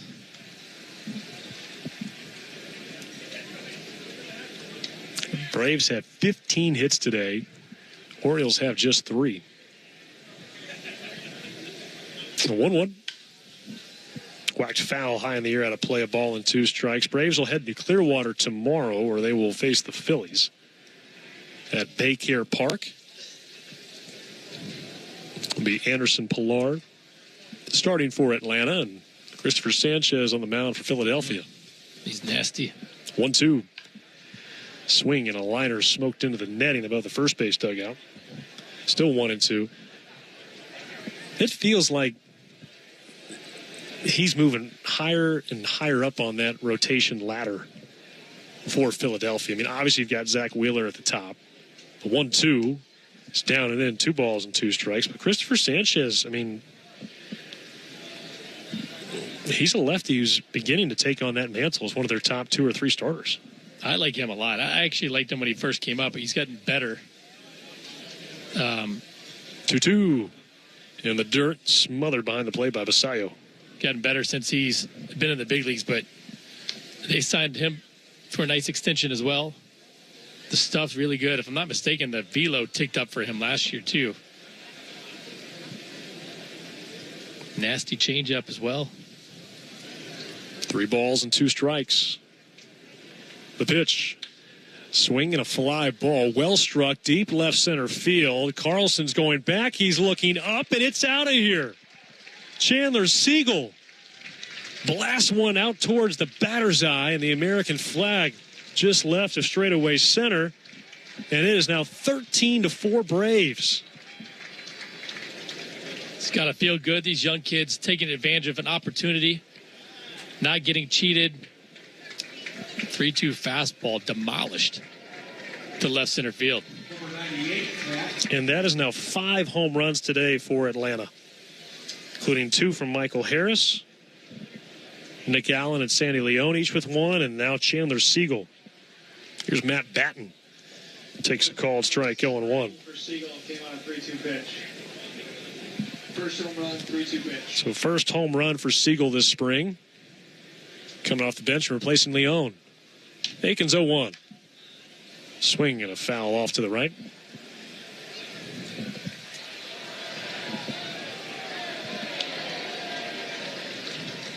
Do you remember hitting spring home runs? When I was young. Like a moment like that, you were going to remember. I would remember that. I don't remember that. When I was young, I was so nervous. I don't remember doing a whole lot, period. Just trying not to make a mistake. 0-2 is fouled off down the right field line. I love the fact that these kids come up and they're confident enough to get their ace swing off. You're facing a guy, Keegan Aiken, who had a ton of success last year, nasty strikeout guy. 0-2 is pulled foul on the ground out towards Rivera. Past the glove once, inspects the seams, and throws on to first, 2 away. And you're not intimidated at all. I love it. So 2 away. This is a replay presented by Comfort and Ice. And this will be Stephen Paolini, who was 0 for 4 today. He did reach on an error in that 9-run 5th and came around to score. 13-4. Braves leading the Orioles here in the top of the 8th. The pitch from Aiken is taken inside, ball 1. Caught a piece of the home plate umpire, Ben May. Didn't realize this, Wiley. Chandler Siegel, 28 years old. He has 1 big league at bat. 2023 with San Diego. Okay. That puts him in the Major League Register. That's right.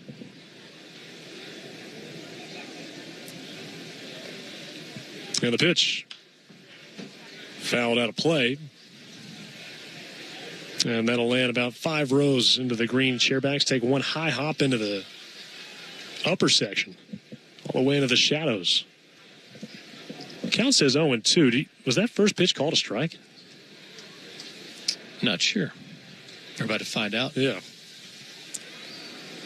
Didn't see Ben May call it a strike as the pitch. Ben May's quiet back there. Yes, he is. That strike 3 call is kind of one of my favorites. Yeah. Just very subtle. I'm assuming that he lets the hitter know and the catcher know, but for us, it's just a slow punch out. 86 Moran. So 2 strikes now on Paolini. The pitch. Swing and a miss. Down on a high fastball. That's your answer. Yeah, that ends the 8th inning. But Atlanta scores 2 runs. A 2-run homer for Chandler Siegel, his first of the spring. We go to the bottom of the 8th. It's the Braves 13, the Orioles 4. Get deals on a new Toyota that feel like...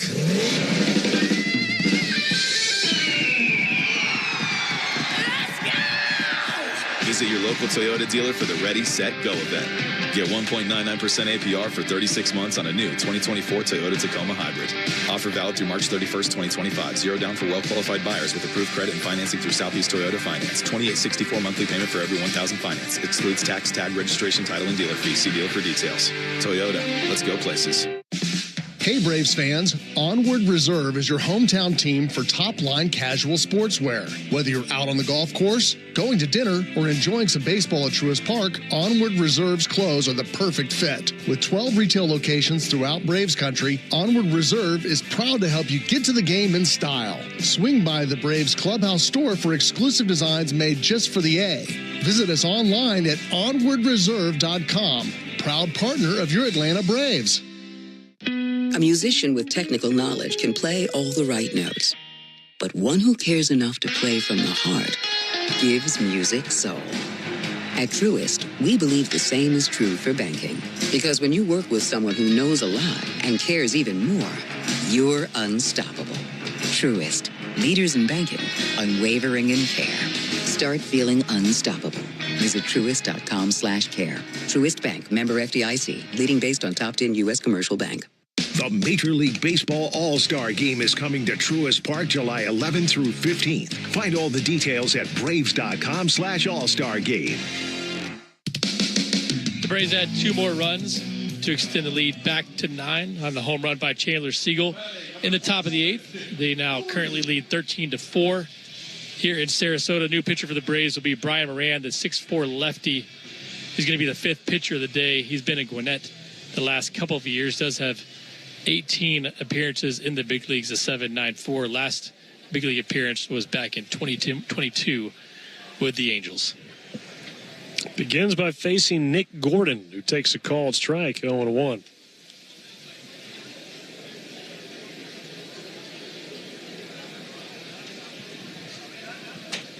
Moran crouches, a left-handed reliever, spins a frisbee outside.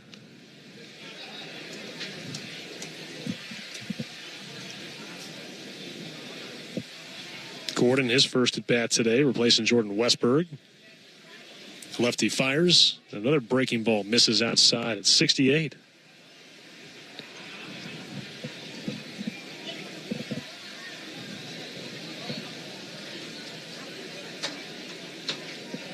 Gordon, left-handed hitter, asked for time late, and Moran stops his motion mid-delivery.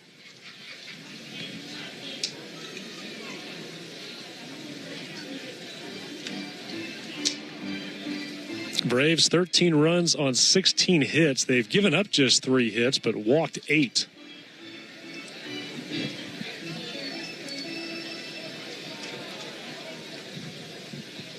Moran comes set at the chest. The pitch. There's a called strike.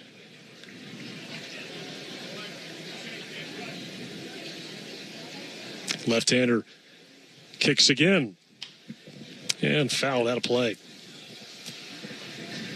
You know, for the Orioles, again, coming off a 91-71 season, they were swept in the playoffs for the 2nd straight year. I don't know if it's pressure, but there's certainly a little bit of an emphasis on trying to find some October success after some strong regular seasons. As this pitch is lined into right field, splashes down for a base hit. So Nick Gordon with a knock here to begin the bottom of the 8th inning.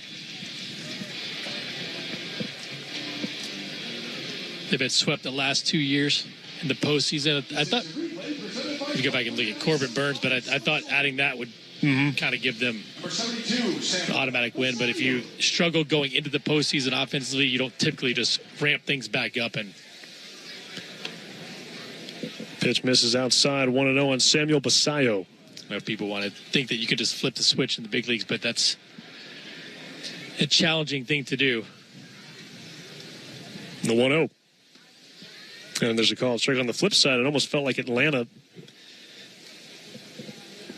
clinched a little too late to where they had trouble lining up their pitching. Obviously, A.J. Smith-Shawver there starting game one, and Chris Sale getting hurt. It's the 1-1. Cut on and miss, 1-2 by Basayo. That crushed them. Basayo, by the way, one of the top 15 prospects in baseball bats on the left side. So, again, and I'm not saying the Orioles had trouble hitting before they clinched the playoff spot last year. It's the 1-2 wave and a miss, and Brian Moran sits down Samuel Basayo for his first strikeout of the inning. A 68-mile-per-hour breaking ball there gets Basayo, and now here's Emmanuel Rivera. You kind of want to find right in that sweet spot where you're still playing full speed and maybe give yourself a couple of days, maybe. I don't know. There's no secret. The pitch down at hit ball one. It's wild. I mean, some teams are affected by the layoff. Some teams are not. Some teams are not great going in, come out and just crush it in the postseason. There's no secret sauce to it. The 1-0. Up and away. 2 balls, no strikes. Bottom of the 8th inning. Braves leading 13-4 over the Orioles. This is the 18th game of the spring for Atlanta. A 2-0. Off the end of the bat, a squirrely liner, but it is caught by E.J. Exposito, who soars into shallow center field. 2 down. Nice play by the Braves second baseman. He's had a few tough chances so far in this second half of the game. It's a challenge, too. Caught it off the end of the bat. Little weak liner. Had to leap and make the grab. Time it perfectly. So 2 down. Gordon at first. And Levon Soto steps in from the left side. Moran deals. First pitch hacking and fouled out of play over the third base dugout. Strike one.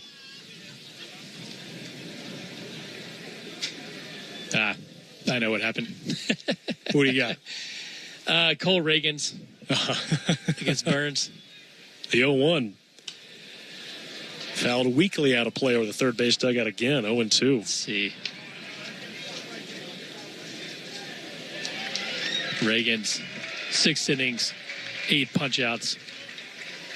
Burns, 8 innings, 1 earned. Whew. Just didn't hit. Nope. That game was in Baltimore, is that right? Yep.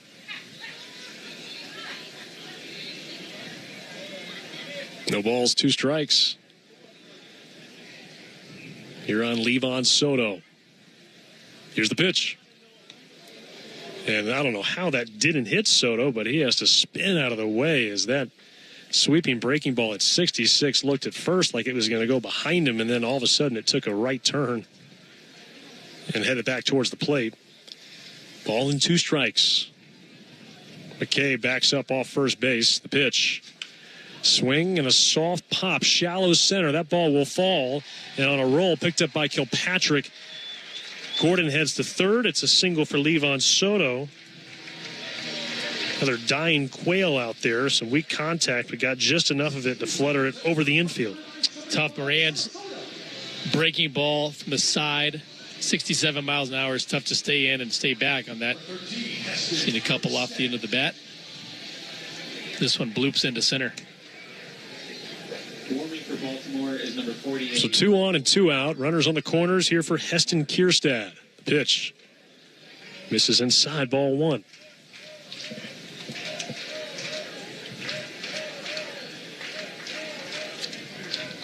Of course, on the Braves side last year, swept by the Padres, the 1-0.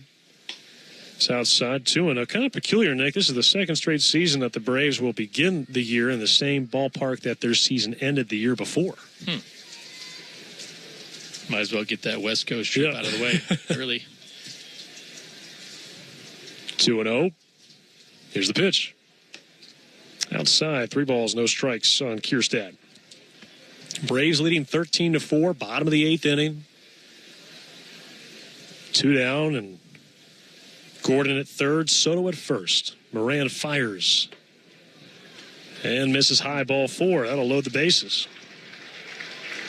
And for Atlanta, that is their 9th walk they've issued today. That is frustrating.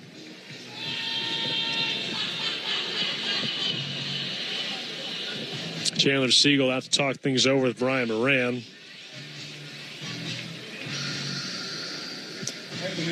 Catcher for the Braves now jogs back and settles in behind the plate.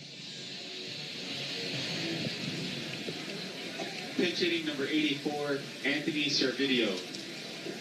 Now Anthony Servideo pinch hits for Ryan Mountcastle. He takes a called strike. The question is, did Mountcastle say, hey, I don't want this at bat? The 0-1 fouled out of play 0-2. I wonder if he said he did want it. They said, look, you homered your last one. We're just going to say your day's done. Or he says he's going to put me in a funk. Yes, exactly. I don't want to see this 68-mile-an-hour curveball. 0-2 fouled back. Yeah, it really is below hitting speed. Mm-hmm. Brian Moran, 36 years old, out of the University of North Carolina. Been around a long time. Long time.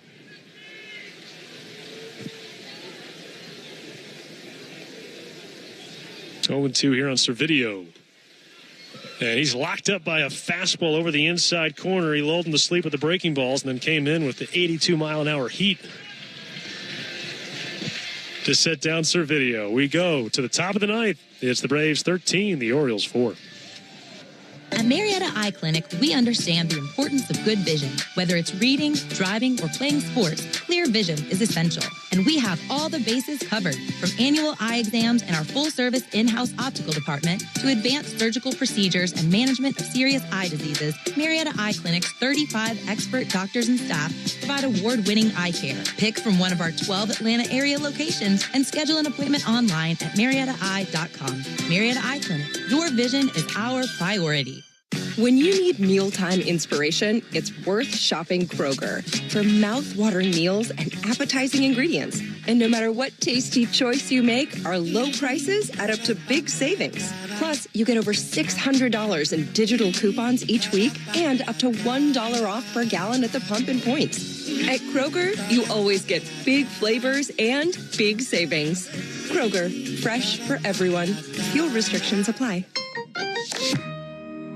Our story begins with Jackie going to work. She walks into the elevator thinking, maybe I'll play my extreme scratcher. I could win up to $2 million. That's the spirit. Scratch away.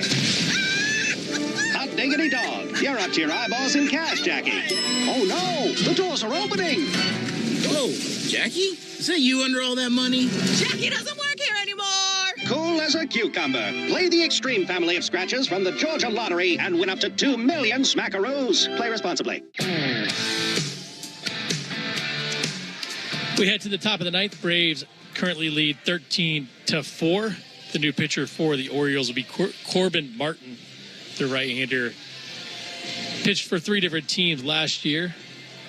2 International League teams, Nashville and Norfolk, Milwaukee and Baltimore's organization, then the PCL in Reno as well.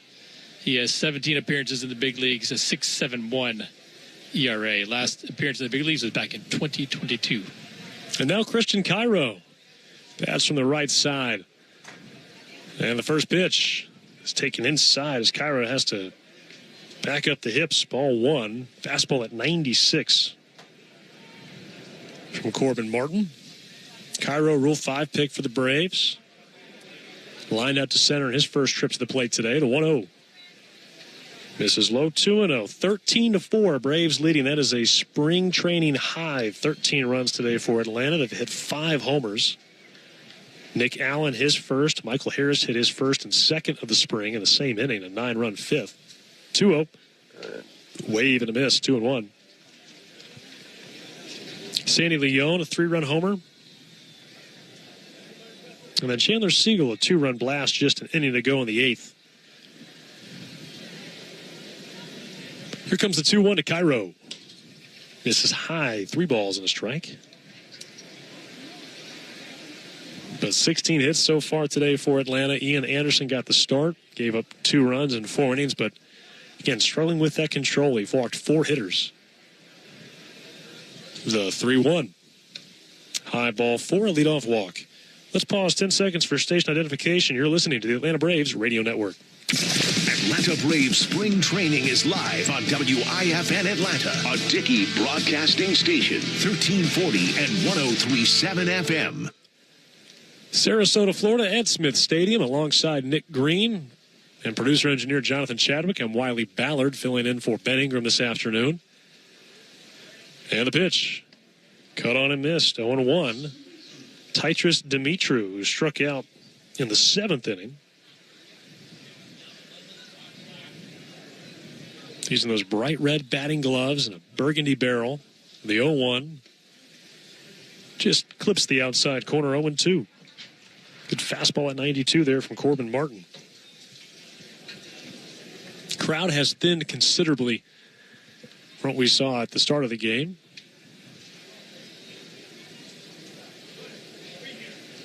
Oh, 2 pitch. And called strike 3. Tight biting slider, I think, came through the front door there. You know, I'm staying in Siesta Key. I should not say Sarasota, Siesta Key. And where we're staying, I ran into a couple of Braves fans. Came down for spring training. One staying here for 2 weeks. One was coming to the game today. Pitch to Kevin Kilpatrick. He's taken for a called strike.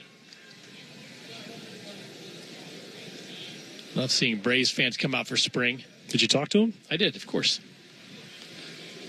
I didn't tell them that I was calling the game, one of them at least. The 0-1. Fouled out of play, 0-2. Big swing there from Kilpatrick. Did you come down to spring training as a kid? I did not. But I think it would be a great experience. No kidding. I would have enjoyed it. Got your 2 girls down here this week. 0-2 pitch. Good taken pitch. for a high strike. Kilpatrick takes a seat.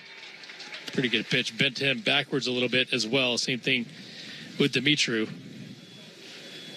My kids would rather go to the beach. Or the mall. Well, the shops. They like to shop and buy bracelets and all that stuff. Yes, if you come down one time a year, it's okay. The pitch to David McCabe is rolled out towards second. Gordon flips onto Soto at second. They force Cairo, and that ends the top of the 9th. We go to the bottom of the 9th. Braves cruising a 13-4 lead over the Orioles. Meanwhile, at Xfinity. We engineered Xfinity Internet with 99.99% network reliability. Plus, Xfinity Mobile with Wi-Fi Power Boost gives you ultra-fast Wi-Fi at home and on the go. Posting my tap dancing videos is easier than ever. Now through April 17th, get 300 megabit Xfinity Internet and 1 unlimited mobile line together for $30 a month for 1 year. Learn more at Xfinity.com. Requires paperless billing and autopay to store bank account. Restrictions apply. Equipment taxes and fees extra. After promo, regular rates apply. Xfinity Internet required. Actual speeds vary. Other meal deals leave you craving more. But wait, there's Marco's. Marco's Pizza gives you more with our new More menu. More pizza, savory sides, decadent desserts, and more. Starting at just $5 each when you spend $7.99 or more. Try Marco's More menu. But wait, new breadsticks. Oh, yeah. Try Marco's More menu. But wait, new 6-piece wings. Try Marco's. But wait, new chocolate Cinesquares. We're gonna need more airtime. Minimum spend required. Use code More menu with $7.99 minimum spend or code Get More with $8.99 minimum spend. Tiered prices higher at certain locations. Valid on the More menu only. Restrictions apply. Hey Braves fans, spring and warm weather are officially here, and you know what that means. Bugs, termites, mosquitoes, ants, and roaches will be out in full force. Luckily, you can trust the pros at Arrow Exterminators to keep your home pest-free inside and out. Arrow Exterminators protects homes and businesses and is the official pest control provider of Truist Park and the Atlanta Braves, so you know that you're getting the best from the best. To set up a free pest inspection, call 888-GO-ARROW or visit arrowexterminators.com. That's 888-GO-ARROW or visit arrowexterminators.com. Atlanta Braves baseball on the Braves Radio Network is lit by the original Louisiana brand hot sauce, the official hot sauce of the Atlanta Braves. Bring the heat. New pitcher for the Braves, The sixth pitcher of the day is Blaine Abeda, the right-hander. Is 6'3", 220 pounds, 26 years old, out of Martinez, California.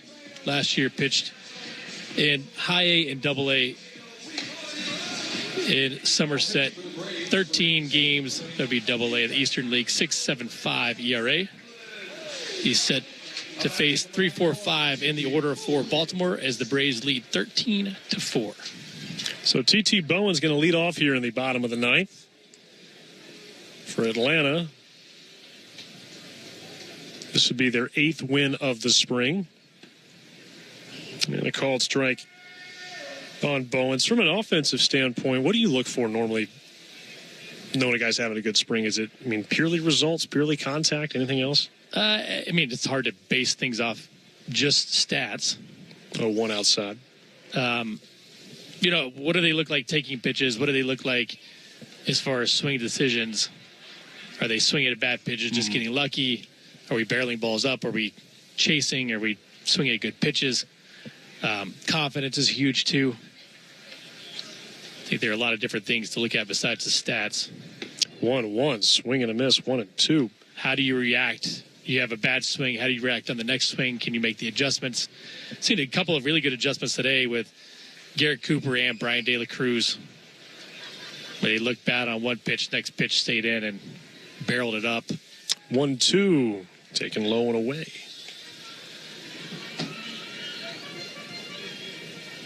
The confidence factor is huge, too. The springs that I had, good springs, I felt good going into the season and was able to help the team out. But 2-2 pitch. Misses outside, 3-2. Even if you say you hit the ball hard and you hit 220 for the spring, if your confidence isn't up, you don't feel good about what you've done because your stats aren't there, you're probably not going to succeed either. 3-2 pitch is bounced foul in at the third base dugout. Braves leading 13-4 here in the bottom of the ninth. Talk to some guys who feel like, compared to, say, 20 years ago, pitchers are throwing more aggressively in spring training games than they were in years past. Now, obviously, there's some guys who are trying to make the team. They got to get the outs. 3-2 pitch is socked sharply right out to the shortstop. Cairo makes a two-handed squeeze just above his brow. That is a loud first out. Yeah, there's no question. The stuff's gotten better earlier in spring. You're seeing guys come into spring training ready to go. Now, I saw Aaron Nola talk about this the other day where he uses spring training as kind of a building block to get ready for the season. It's not, let me go out there and see what I have day one. Dylan Carlson takes strike one. What do you think drives the desire for, again, I understand guys trying to make a team, but even established veterans or other pitchers, they just don't like the idea of waiting around into the spring and get some bad results? It's the 0-1 is a touch low. I think everybody's going to be different. How good do you feel about easing into spring? How good do you feel about going out and starting the spring on a good note? Here's the 1-1. Swing and a fly ball, belted deep center, racing back Kilpatrick, and it is off the batter's eye and gone. Dylan Carlson with a towering shot straight away center field. Adds a run for Baltimore, and the Braves lead is now 13-5. Ball was touched. Fastball down in the zone, just dropped the head on it off the batter's eye in center field.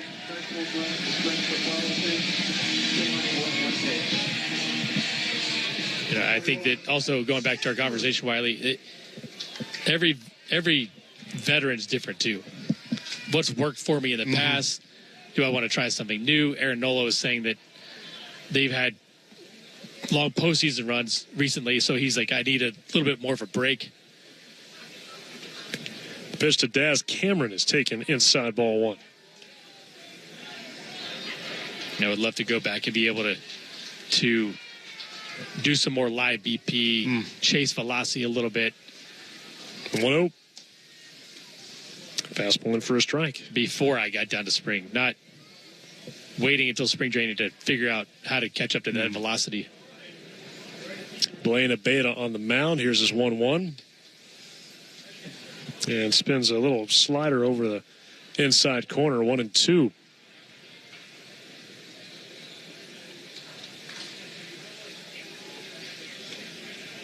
Right-hander stands tall on the mound. Out of the stretch is 1-2 pitch. 2 balls and 2 strikes. That one misses in the dirt. Did you feel like you had a spring routine by the time you got towards the end of your career? No. No. I did not. I was on a different team every spring. Yeah. I mean, you're trying to impress new coaches and 2-2 pitch. Check swing. Missed a touch low. 3-2.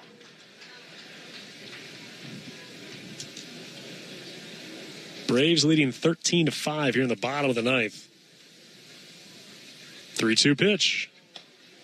Inside ball 4. Another walk.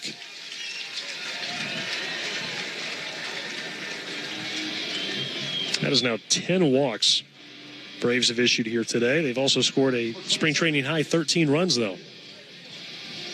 All 6 pitchers have at least 1 walk. So Blaine Abeta will now face Nick Gordon. Bats from the left side. Abeta delivers. Fastball at 94. Strike 1. And Braves will face the Phillies tomorrow at 1 o'clock in Clearwater, Florida. Baycare Park. The 0-1 pitch. Check swing. Didn't go. Ball and a strike. Chance to see Anderson Pilar throw.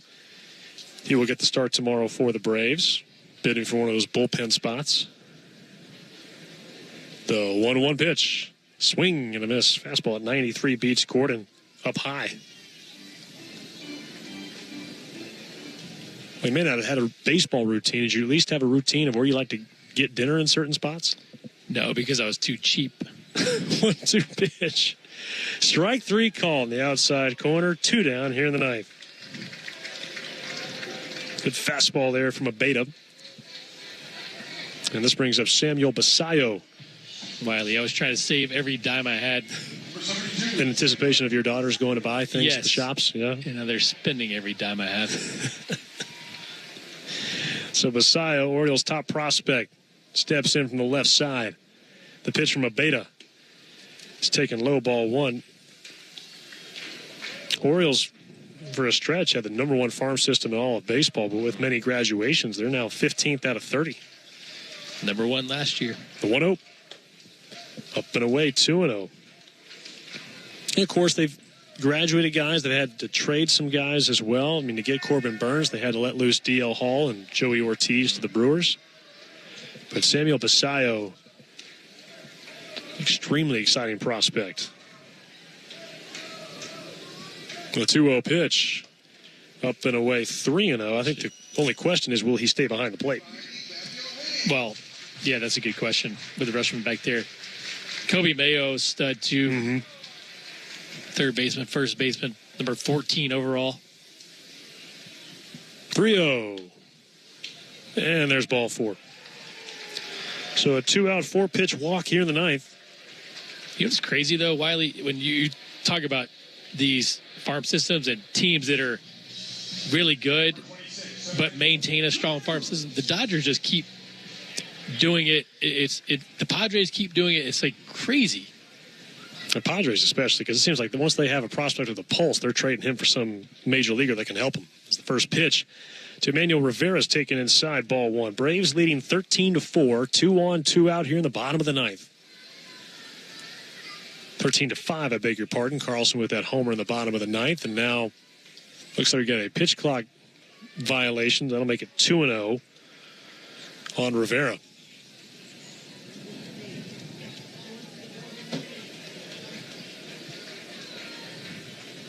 Two-0 pitch. Inside, 3-0. Now warming for Atlanta is number 77, Sam Strickland. That's 7 straight balls now from Abeta. And there's activity in the Braves bullpen. Is 3-0. Inside, ball 4. So back-to-back 4-pitch walks here in the ninth inning. Sam Strickland is warming. Yeah, the last thing Snit wants to do is go get a beta. I bet that's the last thing a beta wants to have happen, too. Wiley, the Dodgers number 4 system. Is it really? MLB, yep. Here's the pitch. Fouled back. Soto batting from the left side here against the righty Abeta. I think it's important to keep in mind, too, that those are all public opinions. They have 6 top 100 guys. A lot of talent. The 0-1. In for a called strike.